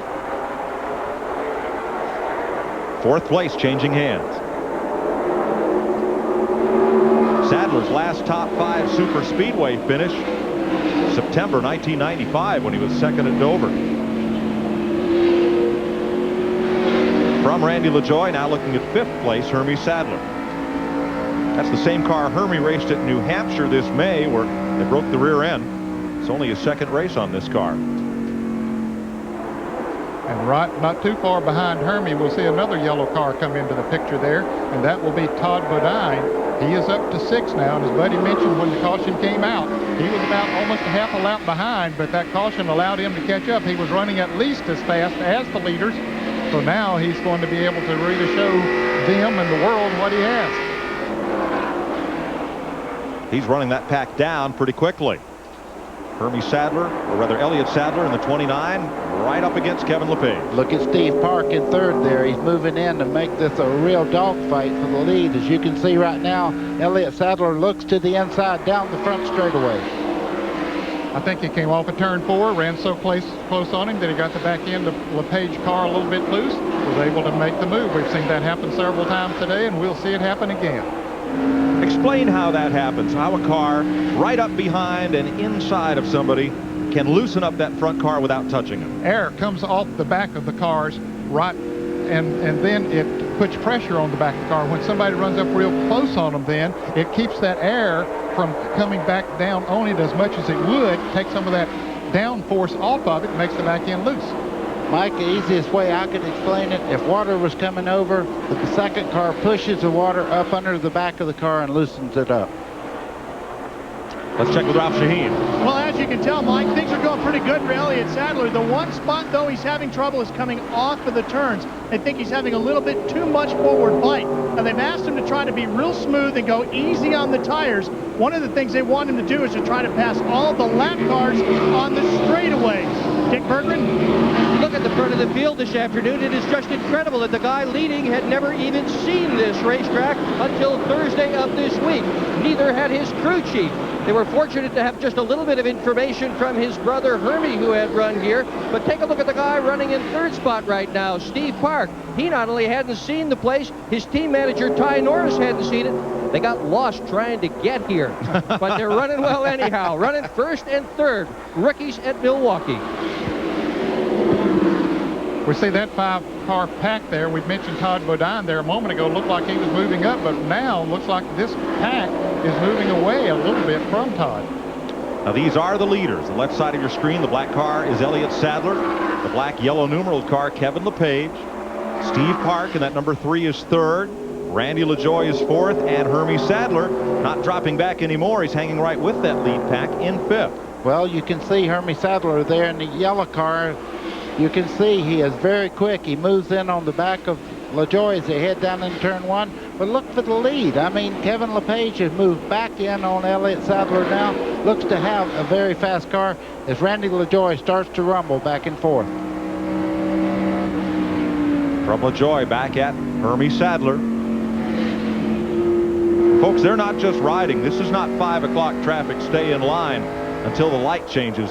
Each one of these cars running as hard as it possibly can. Now, a little further back, we'll find Magic Shoes Mike McLaughlin. There he goes, Ken Squire. Yeah, he's moved up to 10th position. McLaughlin looked awful over the first 75 laps. Nothing was working for him. He fell back into the tail end of the field, but he has caught fire. And McLaughlin, who was the runner-up by 2 1/1000ths of a second a year ago on this track, is right back to 10th position. Won last week at Watkins Glen, currently 6 in points. McLaughlin, Magic Shoes, and the number 34 is attacking very aggressively. He could be a real factor before it's over, Mike. And Ken, the driver who's going to school on McLaughlin, Dale Shaw, has followed him right up through the field, right behind him. They're both now in the top 10. Here's your front 5 once again, and now we look back to this battle as Mark Green and Buckshot Jones have the inside against Tim Fedowa there. And just a lap ago, Mark Green was on the inside of the car number 33 of Tim Fedowa, but couldn't quite make the pass. These guys are really going at it back in the field.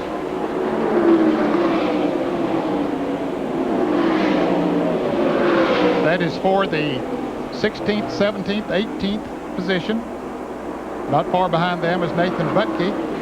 We haven't talked much about Nathan today. He had to go to the rear because when he qualified on the pole, but he was disqualified because there was a violation of carburetor rules. So he had to go to the back. But he's still, there he is on the left side of your screen, the car number 78 of Nathan Butke. You see Matt Kenseth in the 17 there going right by Nathan Butke, and Joe Bessie follows right along.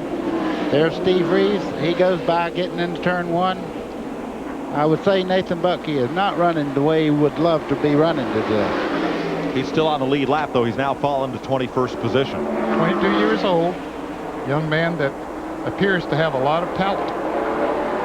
Behind him, Rick Fuller, another driver in his first start here at the Milwaukee Mile. There's Mark Green with Buckshot Jones. Ralph? Mike, Steve Park has trouble navigating around Milwaukee. Buckshot Jones has trouble with Chicago. Earlier this week, he was given the key to the city from the mayor, but he wasn't sure which city he got the key for, so he doesn't know what he can unlock. And we got to tell Buckshot after that it was actually the mayor from the city of Hickory Hills, just outside of Chicago. Somebody call Rand McNally. All right, front of the field, and you see it's tightened up here at the front 5. 140 laps complete, 110 to go. Elliott Sadler, black number 29, is your race leader. Ahead of Kevin LePage, Steve Park, Randy LaJoie, and Hermie Sadler. CBS Sports live coverage from Milwaukee continues after this.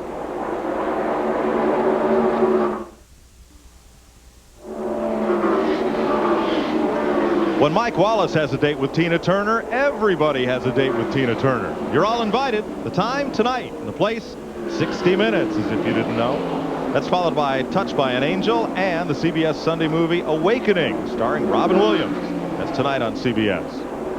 Get on the fast track with CBS Sportsline, where you'll find in-depth driver bios, exclusive photos, the latest point standings, in-progress reports, and a complete race wrap-up. It's all there, and it's fast. CBS.sportsline.com. Ned, you have a busy night there on the internet? Yes, we did. We had a very enjoyable time with the fans out there who were on the internet asking interesting questions, and it's fun to do that. I really enjoy that. At Milwaukee, 146 laps complete, 104 to go. Up front, that's Elliott Sadler. Kevin LePage from Vermont in second. Third is Steve Park from Long Island. Fourth is Hermie Sadler from Virginia. And fifth, Connecticut's Randy LaJoie. Ricky Craven, a long stay on pit road, Dick Berggren. He'll not be setting off any fireworks this 4th of July weekend, Mike. Yesterday at Daytona, he had a piece of brake rotor go through his radiator, and right now he apparently has a brake fluid leak, and they are working on the brakes, trying to get that fluid leak problem resolved. Craven behind the wall, motor is silent. Bill Parsons has also entered the pits up pit road. He's getting a tire change. You're going to put 4 on that thing, put a can of fuel in. It's a bit early to be doing that, and it's under green flag conditions. Ralph? Dick, problems for our leader, Elliott Sadler. He woke up this morning and felt something bugging him in his eye.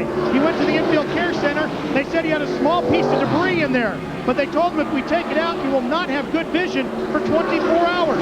So he told him just to leave it in. He can't even have it removed tonight or tomorrow because from Milwaukee, he goes to test at Gateway for 2 days. He said, it only hurts when I blink. Wow. Sadler looking for his 3rd top 5 finish of the season. My wife would have said, then don't blink. Probably isn't blinking too much out there right now. If you notice, Todd Bodine is at the end of this line. We were talking about him. He's moved in on our leaders now to make this a 6-car train now. And 1 car behind Bodine, Randy LaJoie, or the 1 car in front. Those 2 point leaders seem welded together. Every race we go to, it seems that LaJoie and Bodine are never more than a car length or 2 apart. And that's good. That's what a points race is supposed to be about. It's a couple of guys who have good race cars and race hard and are racing together a lot on the racetrack. 100 laps to go. There they are, the right side of your screen. Bodine in yellow, the point leader, and Randy LaJoie, the point standing runner-up by just 18 points right now. You see Steve Park here. Let's take a ride around the racetrack with him. Ned and I will talk a little bit about it. As we go down into turn 1, you see Steve Park's car very, very calm in the center part of the corner. Kind of went out a little bit. He gets on it, goes out against the wall, down the back straightaway. As he starts into turn 3, he'll pull it right down on the yellow line there going into the corner. Holds it very tight. Then drifts up a little bit right here, then tries to get it back down on the inside as he comes off the turn 4, then drifts out next to the wall. Nice smooth style for Steve Park.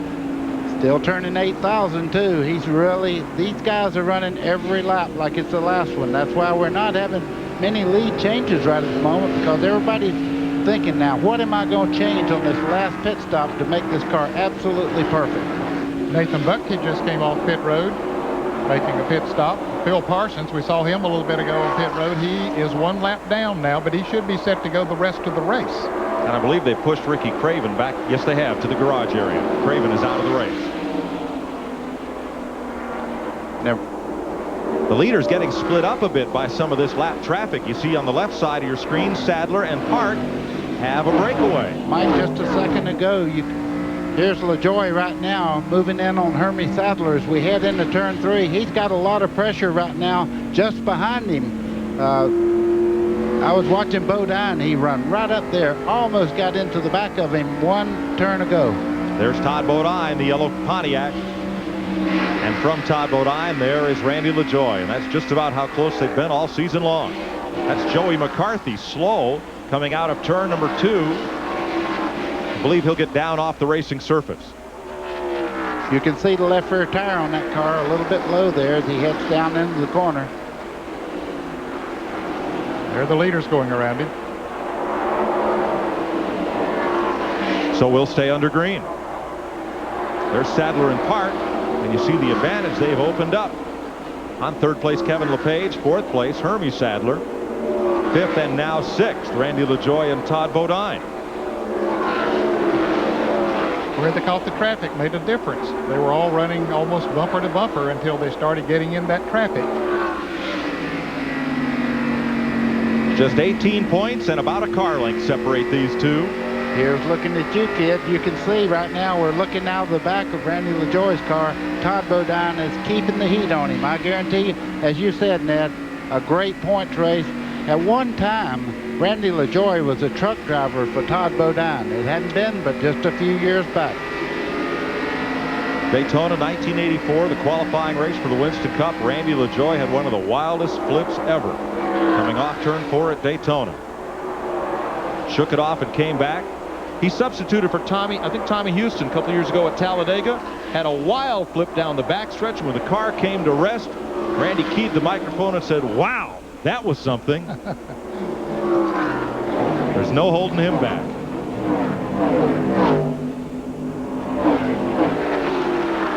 Your leader, Elliott Sadler, in that black 29, graduated from the tough Virginia late model stock car series. He joined Gary Bechtel's Busch Grand National team last year at Michigan and ran 9th in his very first race. He had started 2 short track events on the Busch Series prior to joining the Bechtel team. Here's Mike Dillon. We saw him going around him, going another lap down. Mike is now 3 laps down. He had made a green flag pit stop. So the 2 leaders have about 2 seconds on Kevin LePage. Elliott Sadler leaves Steve Park here in Milwaukee.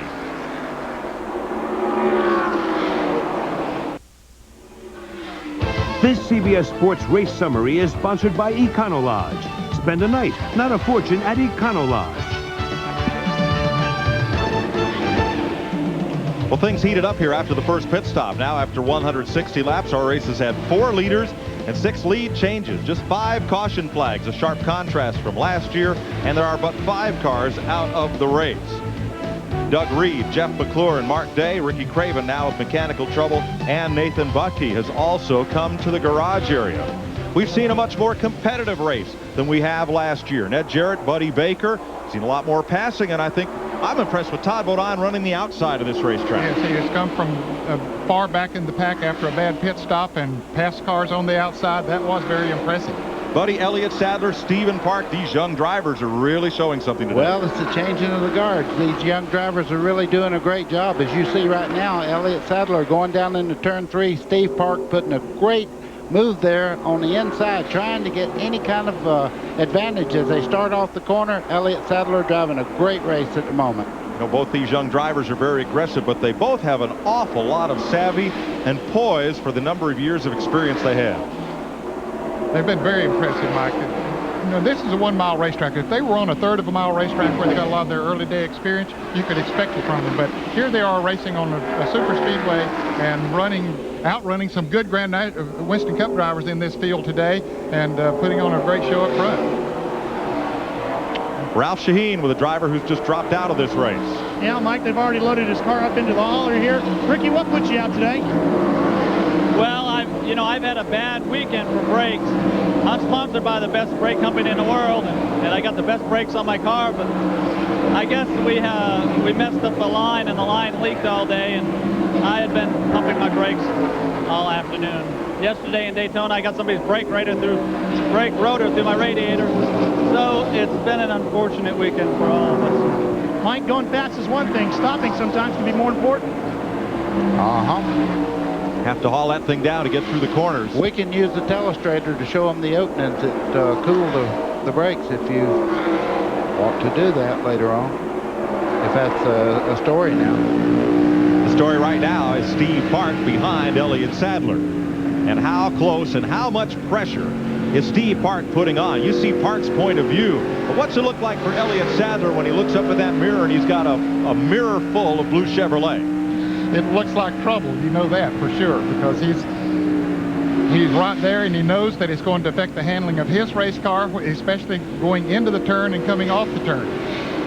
One thing you can count on, the front car right now is looking in the mirror before he goes into any corner, and the guy behind him right now is looking for anything that he can capitalize on. As they go into the corner, you can see Steve Park, as we speak, trying to get under Sadler as he comes off the corner there. This is for the lead. Stephen Park had a look underneath Elliott Sadler. Ned, I can't tell if Park is any better than Sadler going in or coming off the corner. The cars look very equal right now, Mike, and I'll tell you, you got to admire both of those young men, but especially Sadler up front there, withstanding the pressure that is being put on him. Steve Park is putting a lot of pressure on him right now, and that young man is just driving his own race, running the groove that he wants to run. Said, hey, if you can pass me while I'm in my groove and as good as my car is, you'll have to come on. But so far, he hasn't been able to do it, but he got a little loose there coming off the turn. And here comes Park. Right down to the inside, capitalizing. Stephen Park for the lead. Can Sadler try him back? Not there. Park slams the door. That was exactly what I was talking about. Just one time. We watched last year. Dick Trickle looked in the mirror just for a second. Concentration was broke. He missed his mark going in the corner. It cost him the race. Stephen Park, 29 years old, takes the lead from 22-year-old Elliott Sadler.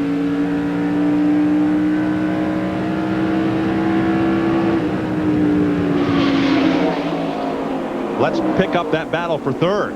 Kevin LePage continues to hold off the yellow car of Hermie Sadler and the defending series champ Randy LaJoie.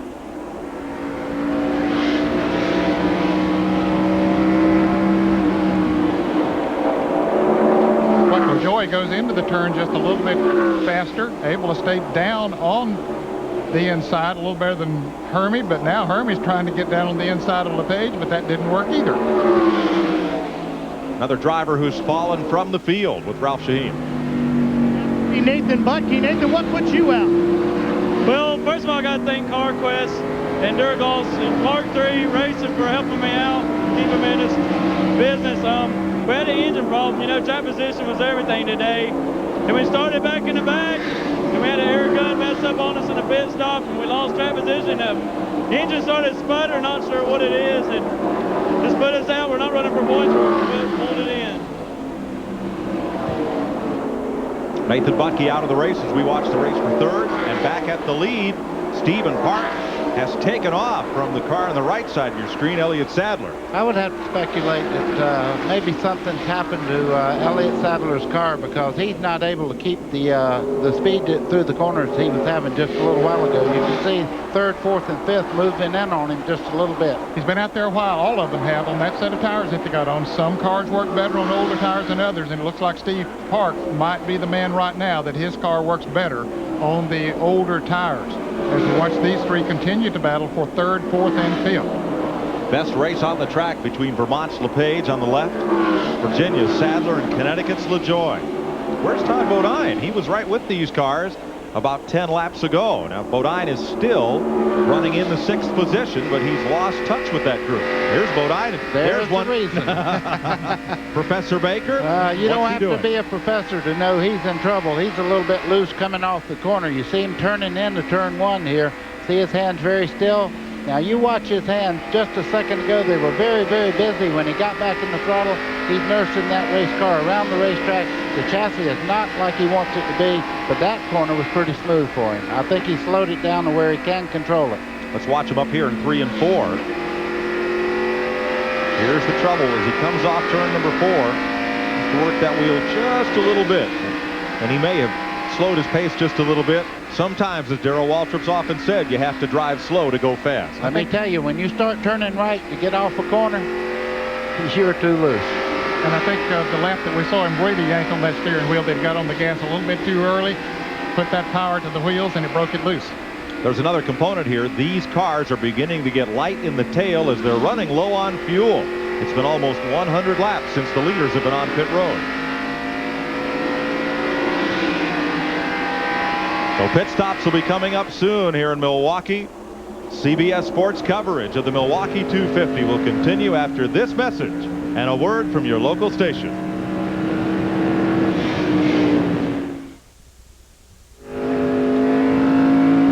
Steve Park leads Elliott Sadler and Kevin LePage. Welcome back to Milwaukee. Mike Joy with Buddy Baker and Ned Jarrett, Ken Squire, Dick Berggren, and Ralph Shaheen. Pit stops have begun. The first car in was Tracy Leslie. Shane Hall, shown here, ran out of gas in the back straightaway and coasted in. And the first of the front 5 cars is on pit road. Hermie Sadler comes down the pit lane. They were last in the pits at lap 80. It is now lap 182. I suspect we'll see them change all 4 tires, Mike. Let's see. How about it, Dick Berggren? Well, it's hard to say exactly what they're going to do because, you know, these guys play all kinds of games with radio and television down here. They tell us what they want their other teams to hear sometimes. But right now, Park in the number 3, his car is a bit tight coming off the turn, and if he doesn't get a caution flag within the next few laps, he's going to have to come in for fuel. Todd Bodine, they're getting rid of the signboard right now. They're getting ready to bring Park in very soon. Todd Bodine, who pits next to him, has a vibration. They first wanted to come in and take just 2 tires. Todd said, no, not the way this thing is vibrating. We're going to take 4. To Ralph. Second place man out on the racetrack, Elliott Sadler, is planning on coming in within 5 laps. They're going to take the track mark down. They're going to take 1 round of wedge out. They need to loosen him up a little bit. He's a little tight coming into the turns. No complaints still about that eye, as long as he doesn't blink. 66 laps to go here in Milwaukee.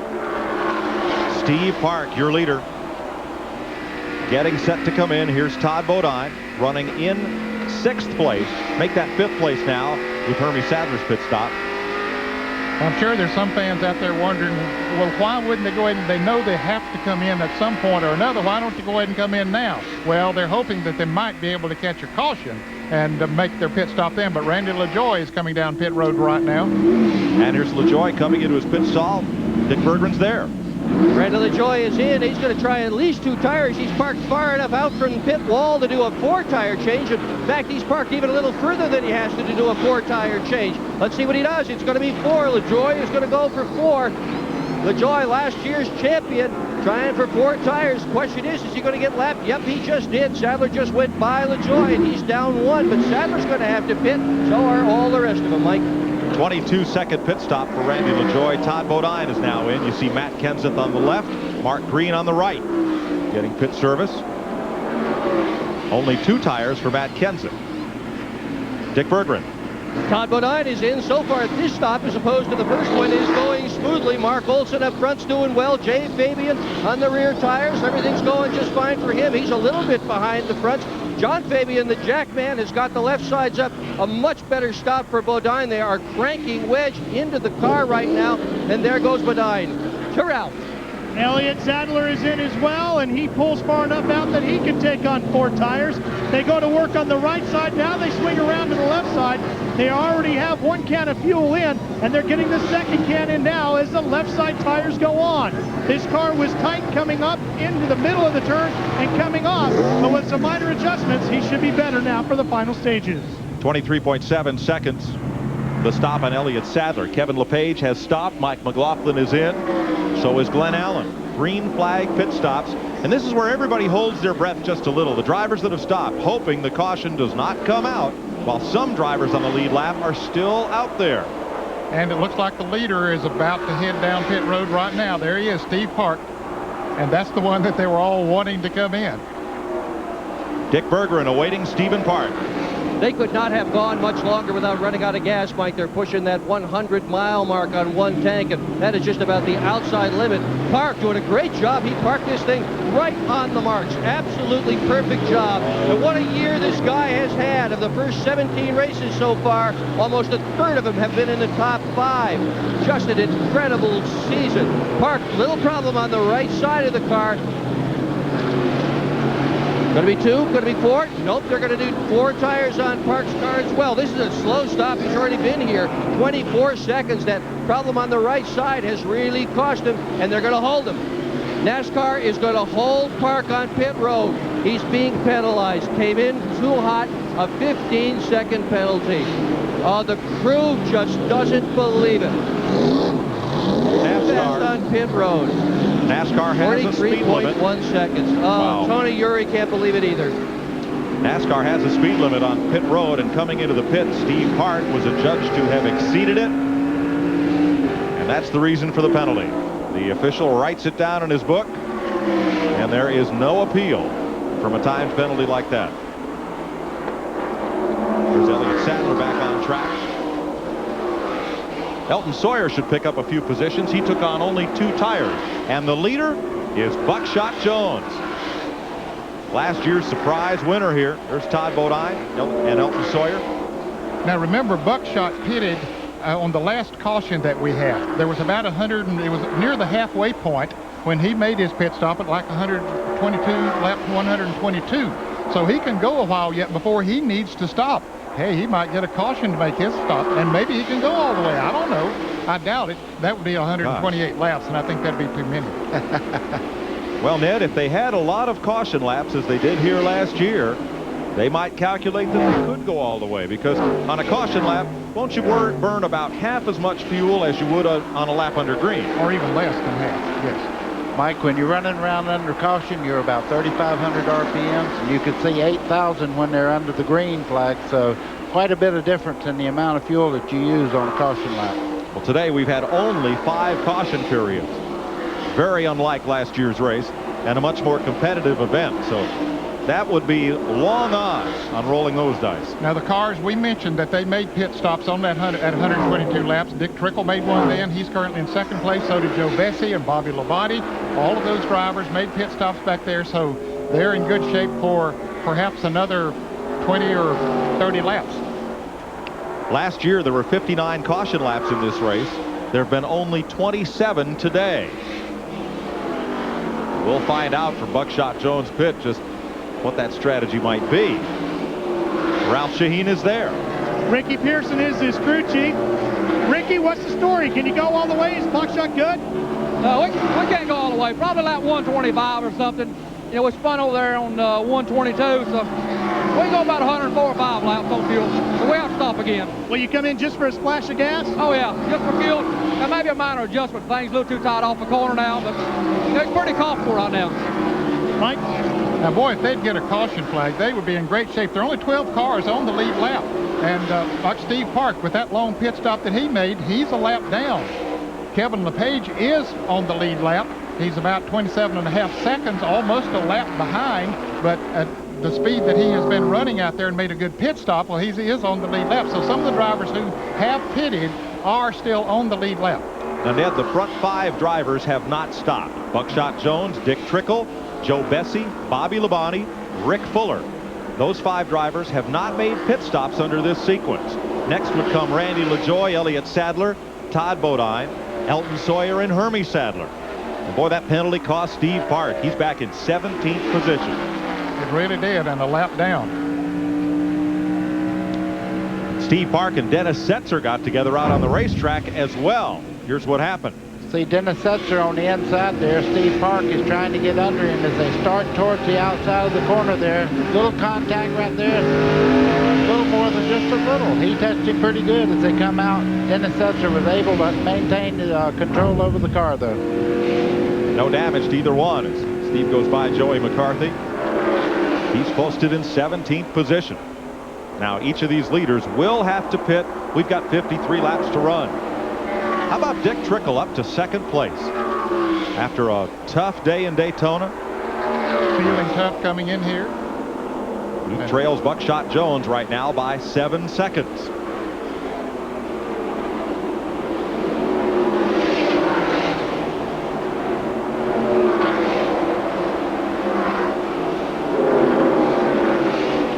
Now, of the drivers that have made pit stops, once again, LaJoie and Bodine are right together in 6th and 7th place. Your leader is Buckshot Jones. Here's your 2nd place car, Dick Trickle. For more, Dick Berggren. Brian Schaefer is his crew chief. Brian, can you guys go all the way on the fuel you've got in that car? Now, we're about 10 to 15 laps short of making it all in the fuel. We're going to try to hang on and try to get to yellow. How's the car running for us? We're a little loose getting in, but hopefully we get one more time to adjust on it if we get another yellow. Trickle just 10 laps short. My gosh, that's close. So Buckshot Jones leads Dick Trickle, Bobby Labonte, Joe Bessie, and Rick Fuller in his first ever Busch Grand National race.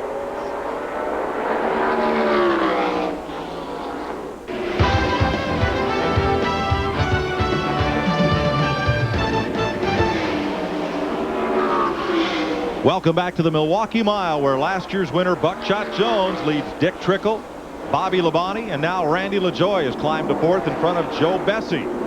45 laps to go.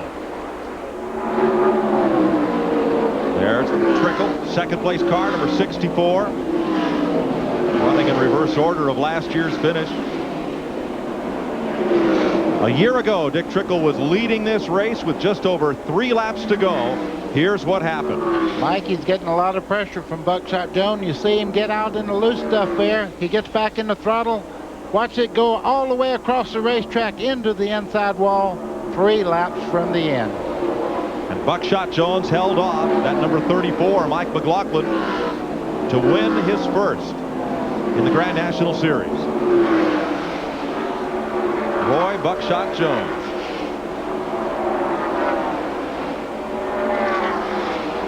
But those lead cars are going to have to make pit stops. Jones, Trickle, and Labonte, along with 5th place Joe Bessie and 6th place Rick Fuller, have not made pit stops. Earlier, fastest lap by a race leader, Stephen Park reeled off 3 quick ones over 118 miles an hour. For more on Buckshot Jones, Ken Squire. Milwaukee is a track that Buckshot Jones really likes. This is the track where he made his debut in 1995, his first Grand National race. This is where he won his first race a year ago after spinning and being considered out of it. Today, early in the going, considered out out of it, spinning, coming back, now leading. It's in the lap of the gods, and a caution flag for Buckshot Jones at the present time as we get into these last 50 laps.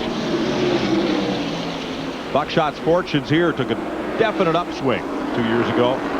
Ricky Pearson, his crew chief, who you met a few minutes ago, had been with Dan Welch's Grand National team for years with drivers Robert Presley and Dennis Setzer. But quick to Dick Berggren.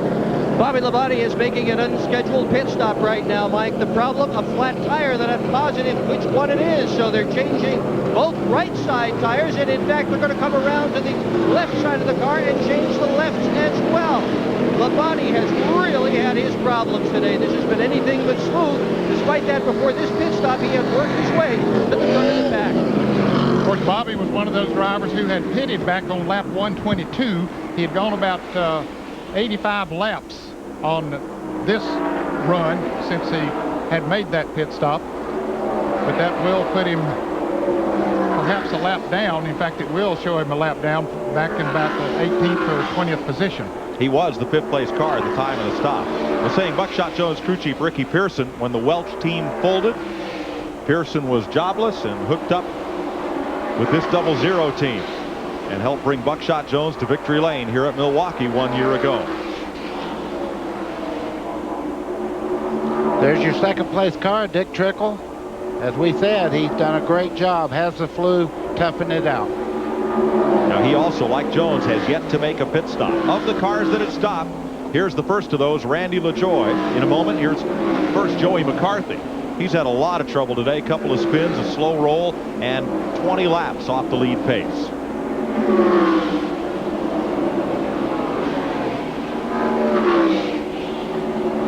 Jeff Fuller in the number 45, driving for Mike Laughlin, currently in 18th position. He is 2 laps off the pace right now. And there's Matt Kenseth in the car number 17. Matt is in the 19th position, 1 lap off the pace. Just behind him in the 43 there, that's Dennis Setzer. Setzer's 3 laps down. Now again, a lot of this lapping is because of the green flag pit stops. This long run that we've had under green. McCarthy we've seen.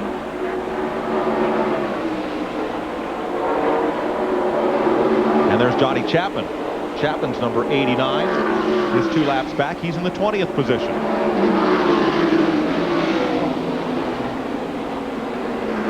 Jason Keller is also a lap back. Keller riding 21st. And right on his back bumper is the car number 33 of the pole sitter, Tim Fedowa. Tim is also 2 laps down in 22nd position. The 74 car, of course, is the 2nd place car in the point standings. Randy LaJoie currently running 3rd. He's sitting in the best position to win this race if we don't have a caution, gentlemen. I think so, Ned, because he is the first of the cars that did pit. Right behind him, Glenn Allen Jr. in the 99 with new crew chief John Munson, who earlier this season was with Ron Hornaday's truck team and has also been crew chief for Hermie Sadler and Ricky Craven. There's Mark Green, currently running in 24th position, 2 laps down in the car number 37.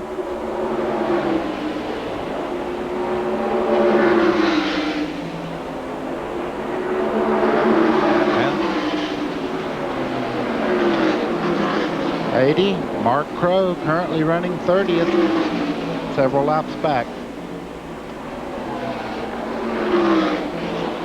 Both Crow brothers, Mark and Jeff, in the race today. Shane Hall, remember, ran out of gas. That's why he's 3 laps down after having a good run today, much of it in the top 10, but he's in 28th position. And that really cost him. He had to coast from about the 2nd turn all the way around. There's your 4th place car, Todd Bodine, as he heads down the front straightaway, currently running 4th.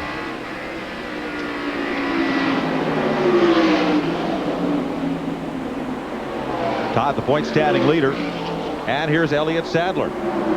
He's the 5th place car, 24 seconds behind the leader.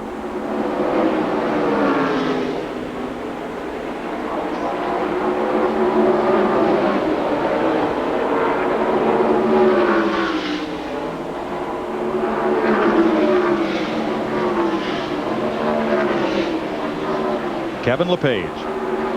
Boy, what a great day he's had here. Troubled by a bad pit stop that took 29 seconds. LePage, though, has dropped well down the leaderboard to 7th. 27 seconds behind the race leader. There's Elliott Sadler, been up front most of the day today. That's Hermie. Hermie Sadler, pardon me. Shown in 8th position now. Got his first career Busch Series pole right here last year. And that's Rick Fuller, NASCAR Modified champ. The Modifieds are off this weekend, so Fuller picked up a ride with Doug Taylor. And right with him is Elton Sawyer. That 2-tire stop helped Sawyer up right now to 10th place. They are racing there for position. Fuller and Sawyer battling for 9th place. And they're the last cars on the lead lap. Just 10 cars being shown on the lead lap now. There's Robert Presley driving the 47. He's 2 laps down. And here's Bobby Labonte, also 2 laps down in 26th position, racing Presley for a spot. And there's Buckshot, the leader. But he's got a stop to make somewhere between now and the end of the race, perhaps in the next 10 to 15 laps. Well, Ned, if he stops right now, Buckshot Jones has a 13-second lead on Dick Trickle. If he comes in and stops just for a splash of gas, he'll certainly lose the lead thanks to the speed limit on pit road, the safety-imposed speed limit. But I think, could he do that and stay on the lead lap if he just gets gas? Well, I think he could. Of course, Trickle's going to have to stop too. Right. We think that he is, but yeah, I think he could stay on the lead lap with the lead that he has and just taking on fuel, sure. So the key to this is 3rd place Randy LaJoie, because he has stopped. LaJoie is 19 seconds behind the leader Buckshot Jones. I don't believe that Jones can get in and out the pits, even if he's in the pits for just 3 or 4 seconds. And slow down and to get back up to speed will cost him more than that 19 seconds. It'll take him 15 seconds just to come down pit road. And here he is. Okay, doing it right now. We'll see. Ralph, he's coming at you. Ned, they've got Dennis McCarson with the fuel tank on his shoulder. He's ready to go. Over the wall they go. They are looking for 6 seconds worth of fuel. That should give them 9 gallons and plenty to get him home. Ricky Pearson watching the stopwatch. He said it. That's 6 seconds. Let him go. And off he is.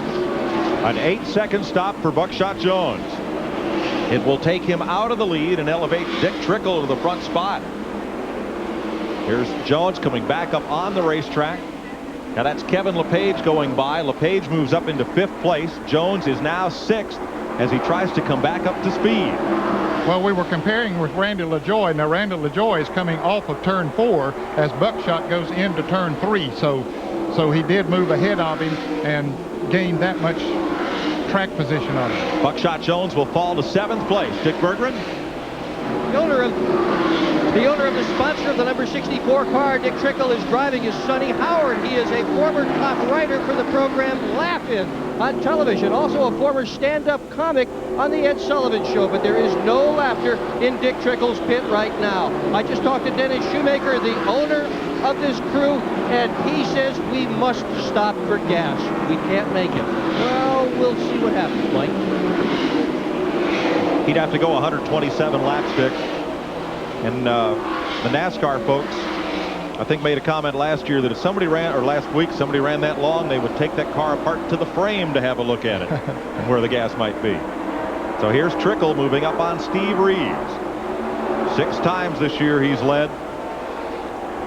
Finally did get his first career Busch Grand National win last year after being denied here at Milwaukee. In Ned's hometown, Hickory, North Carolina. Well, great race by Dick Trickle. Now, one thing that when Buckshot Jones made his pit stop, that put more cars back in the lead lap. We now have 15 cars on the lead lap. And we'll update them for you right after this.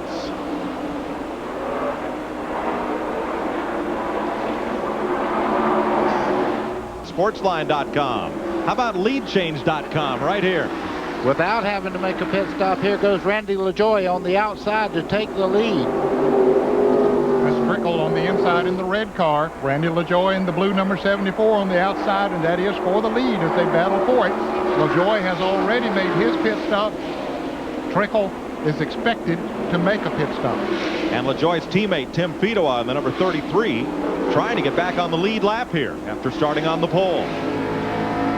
From Randy LaJoie, back at the red car, 2nd place Dick Trickle. and his BACE Motorsports teammate Fidoa.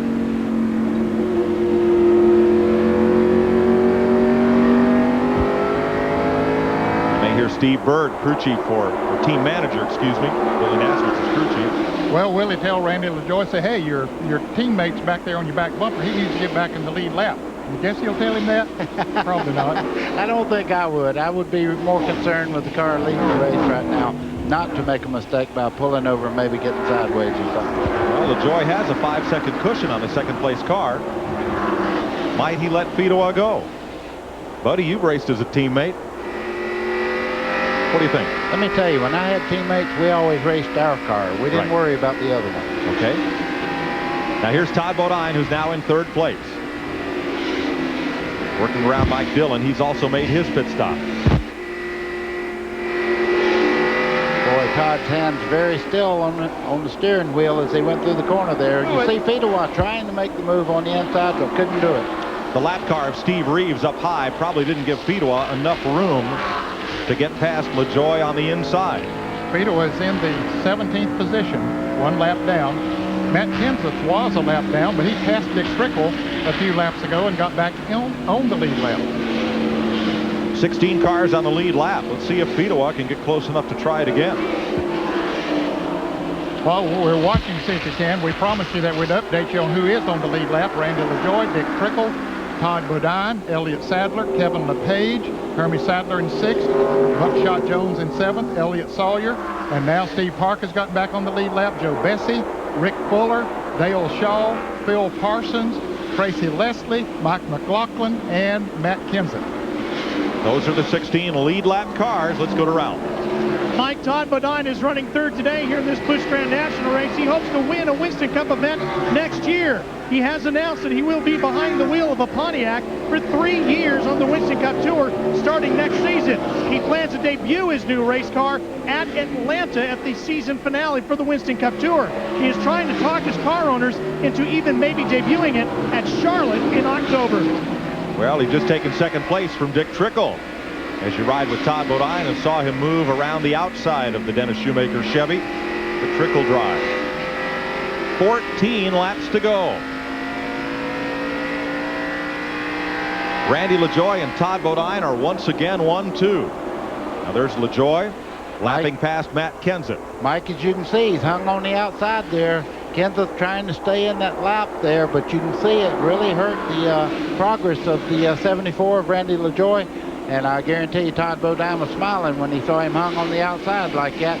Ooh, the 17 got loose. Matt Kenseth almost slid up into Randy LaJoie. That was close.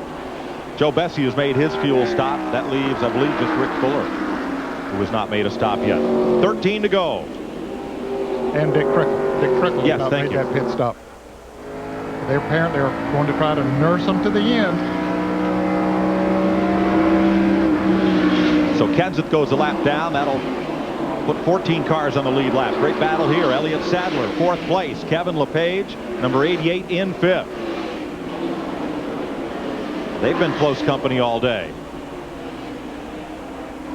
Todd Bodine has started 147 Grand National races. Right now he's 2nd to Randy LaJoie, who has 114 starts, and they both raced in Winston Cup. Now Buddy Baker caught up with these 2 leaders and asked which one of them is the better driver. Randy's won a bunch of races the last couple years. He's got a championship. I'd have to give the nod to Randy. I like the Onion. He's my hero. They're running 1-2 here in Milwaukee. That's LaJoie's pet nickname for Bodine. The Onion. How cute. You see Sadler and LePage got a little bit further apart there, and now LaJoie comes up on Bodine's teammate, Mike McLaughlin. They both drive for Team 34. I wonder if Mike's going to make Randy take the long way around on the outside here. Well, McLaughlin is the last car on the lead lap in 14th position. 10 laps to go.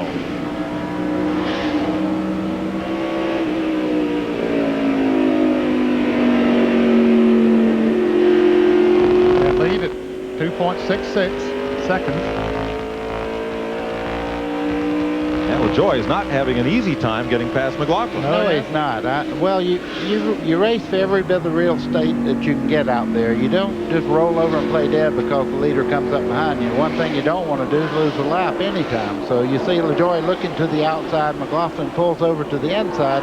He's going to give him that outside line. Now, will he take it? Yes. He didn't want to, but hey, that was the way to do it. But McLaughlin really backed off the gas and gave him plenty of running room. You got to hand it to him. Gave him all the running room he needed out there and didn't chase him in that corner. And as they come past the stripe, Randy LaJoie's lead drops from 2.4 seconds to 2.1. Todd Bodine closing in. For more on Todd Bodine, Dick Bergeron. Clyde McLeod is his crew chief, and he's watching the scoring monitor, and every lap shows that Todd Bodine is running faster than Randy LaJoie. But Clyde, you're running out of time. You got enough left to run this guy down? I'm afraid not, Dick. Stanley Pontiac and Todd has just been driving his heart out all day. We had an air hose break on the pit stop, put us behind all day, and just doing a heck of a job, but I don't think we got enough time to catch him. It's just a shame to be faster than the leader and can't catch him. Still, second ain't bad. Yeah, second ain't bad, but, you know, the points go back and forth and back and forth. I just want to say hello to my wife and kid at home, Ryan and Anne Marie. Be home tonight. See ya. And if Bodine doesn't win, it's yet another top 10 without victory lane, Mike. Another battle has Steve Park and Buckshot Jones going at it. Rick Fuller has just made his fuel stop. That leaves Dick Trickle, the last man on the racetrack. Park is in 8th place. He wants 7th from Buckshot. Just ahead of them, Jason Keller a lap down, and that's Jeff Fuller in the yellow car alongside. Jeff Fuller is a lap down, 19th position.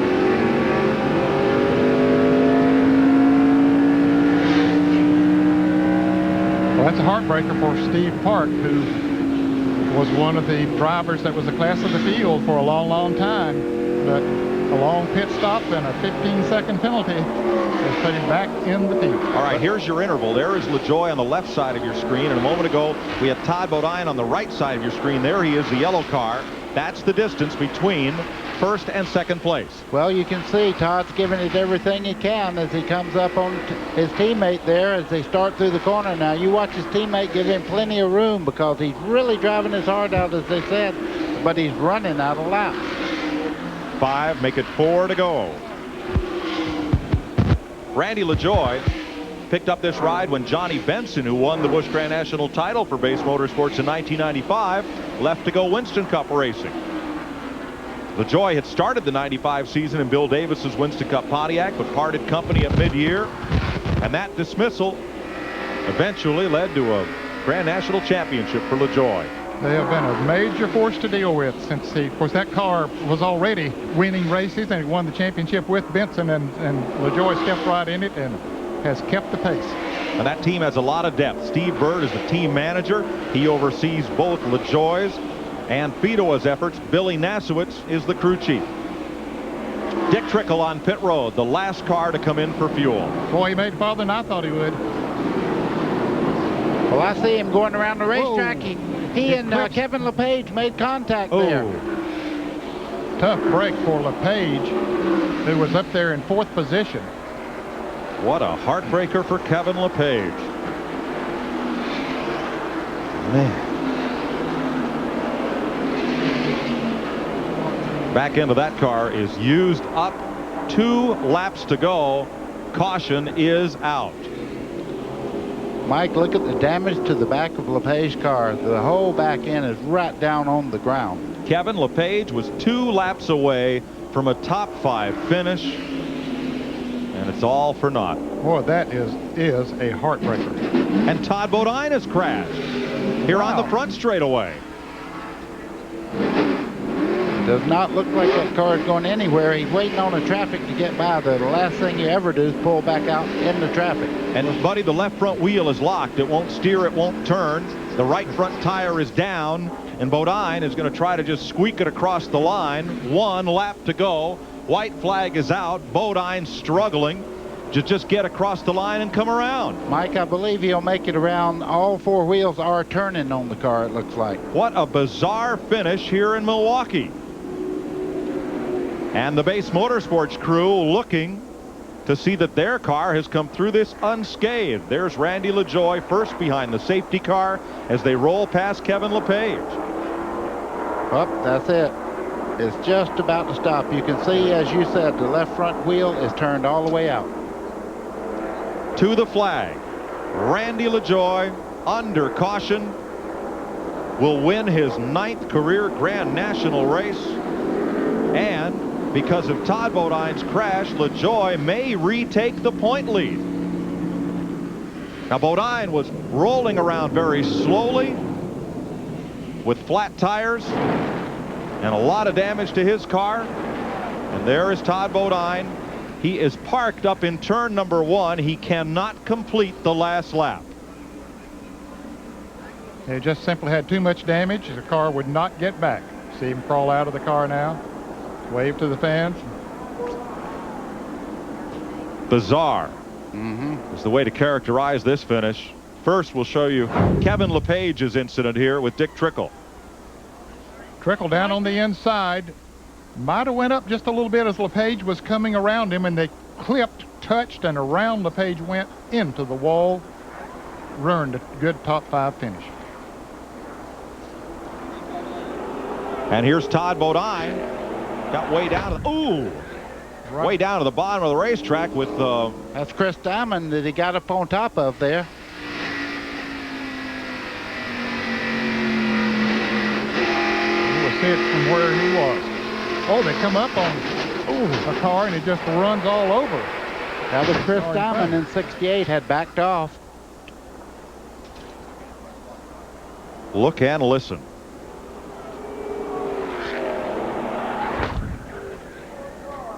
And then I'll speculate that with Kevin LePage way up high there, they were telling Todd Bodine to run low, and he got in trouble there. Ralph Shaheen has caught up with Todd. Todd, what happened? Well, my own stupidity. You know, the 68 Chris Diamond has been a weapon. He always is a weapon. I should have known better than to do that. But Randy was stopped. Had a shot to win. I went for it. It's a shame, I tell you. I can't believe it. We fought the car all day, and we finally got to where it was decent, and those guys were starting to fade back. And if it wasn't for lap traffic, I'd been racing Randy anyway. But, you know, I hate it for Stanley, Pontiac, and Hunter's Machine Tool. These people support us. They pay to see us get in victory lane. We had another top 5. I'm going to cost myself a good finish. Big-time driver took a big gamble. Didn't pay off for him today. Ken Squire. All right, we're down here in victory lane with the 4-time winner this year, Daytona, Darlington, South Boston, now Milwaukee. What a great show you put on. Thanks a lot. Anybody that says this is not a team sport, they got something else. You know, from Laughlin that builds these race cars, K-Tech builds these motors, to the guys in the shop. I mean, this race team, these guys won it on pit road for us, Birdie. These guys put on a pit stop. I'm not quite sure how fast it was, but it was the best one of the day. It got us from 5th to 1st. What a great day for FINA and Hardee's and all our associate sponsors, Staff America. And, you know, I'm just glad to be driving this race car. And, boy, this is fun. It was a brilliant pit stop. Talked about on the radio as you came in. They just said to pit next lap. I said, okay, I'm coming in. And he said, have a good smooth one, guys. And they busted a good lap. And I thought going out of the pits, I thought I might have lost a cylinder. I thought I had a vibration towards the end of the race. But, hey, it was good enough for first, man. This is cool. How about taking the point lead by 32 over Bodine, crashing in that last corner? Well, we're way ahead of the game. Last year we come here and we were 250 points behind. This year we've had a great start of the season. You know, it's our 4th win. What a great year. You know, the big check's in November. And, you know, I told Todd I'm teasing with him. I'll let you have the point lead for a couple races. And then they paid some money at Dover. Gatorade paid a bunch of money, and we went and got the point lead back and got a bunch of money. And the next check is November. So that's the one we're after. But, you know, it's better to be in front than behind. 33,746 race fans ready to stand and cheer at Milwaukee as Randy LaJoie is ready to clamber out.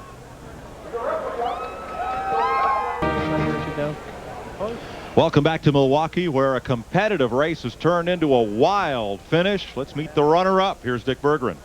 Well, Elliott Sadler, a rookie at this racetrack. Rookies aren't supposed to do this. How'd you manage to finish second today? Tell you what, it was awesome. You know, awesome pit stops all day. We had a great car. That's old baby duck there. It's never finished out of the top 5, and we brought it here today, and we were leading, and rookie mistake. I hit the wall, and that cost us a lot. But they're bringing home second in one piece, and we're going to get that thing ready and see if we can get it to Myrtle Beach next week. I'm checking out your sideburns. They're going up and down like women's hemlines. What's this all about? Well, Chevrolet thinks that we're going to have a lot of new buyers coming out that's just coming out of college, so they think they might can relate to me, so they wanted me to keep the sideburns. Well, they think... Wait a minute. Didn't your mother want them up? She wanted them up, but hey, so Chevrolet's more important? Well, I don't know. I wouldn't say that now. I'm trying to make everybody happy. I want to say hello to Philip 66 and David Barrington. All those guys are taking a chance on me, and you know, we got a first and a second with them in a pole, and we want to try to get this thing going and keep it going and keep it going and move our way up in the points, and we'll just see what happens. Not much of a chance with this guy, Mike Joy. Elliott Sadler finishes second today behind Randy LaJoie, the defending series champion. Elliott's big brother Hermie winds up third. Fourth to last year's winner Buckshot Jones. Fifth, overcoming that 15-second penalty, Steve Park. Sixth, Elton Sawyer. Seventh, Dale Shaw. Eighth is Phil Parsons. Ninth, Tracy Leslie. Unofficially, Todd Bodine gets 11th behind Tim Fedowa. Matt Kenseth posted as 12th. Mike McLaughlin, Dick Trickle, who did make that late gas stop finally. Mark Green, Glenn Allen, Jason Keller, and Bobby Labonte, the top 18 here at Milwaukee. We'll be right back to the Milwaukee Mile to help sort this all out after this word.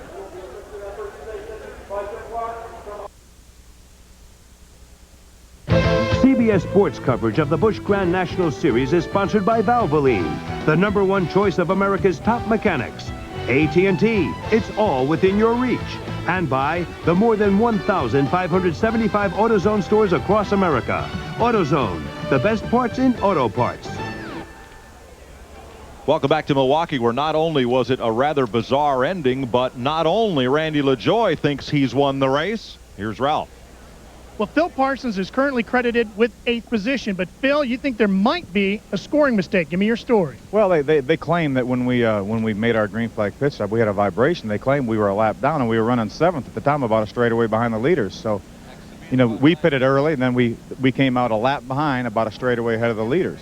And we drove away from the leaders because we had fresh tires. And then they all started pitting, and they claimed we were a lap down or whatever. When they all started pitting, well, that got us back in sync. But we had a lot of laps with fresh tires on them, so we're going to have to look at the scoring records and see what they show. But we really believe that we're farther up than this. How far up do you think you are, and will you file a protest? Well, it's not a matter of filing a protest. You look at the scoring records. I mean, it's not any major thing. You just go with Tim Hudson to score, and you go through lap by lap and go through the scoring records, and you go from there. They don't lie. If the score up in the scoring stand didn't miss a lap, then that's going to tell the story. Now, if they prove to me that we finished 7th or 8th, then that's what we finished. But we think we finished better than that. Mike, this race might not be official till tomorrow. Well, they'll recheck the scoring. Up till today, Todd Bodine had completed all but 9.8 miles on this circuit this season, more than any other driver.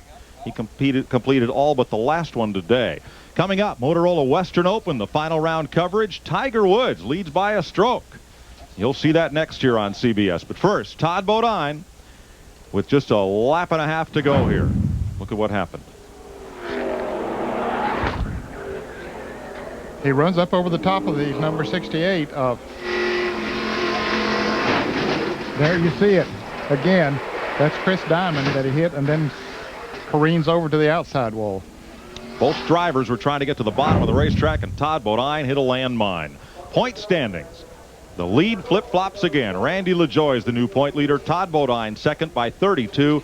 Phil Parsons holds third. Steve Park holds fourth. Buckshot Jones moves up there.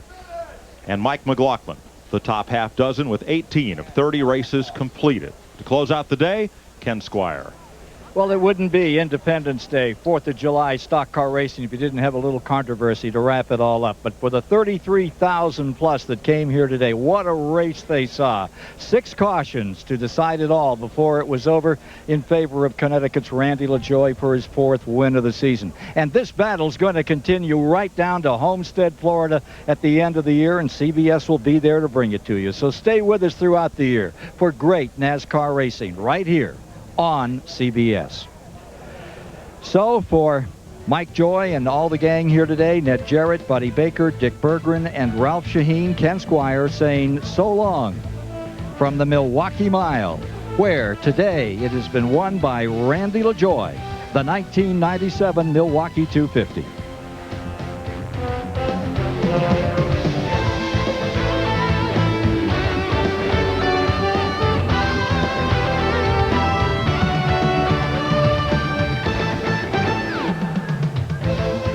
This has been a presentation of CBS Sports, home of the Daytona 500.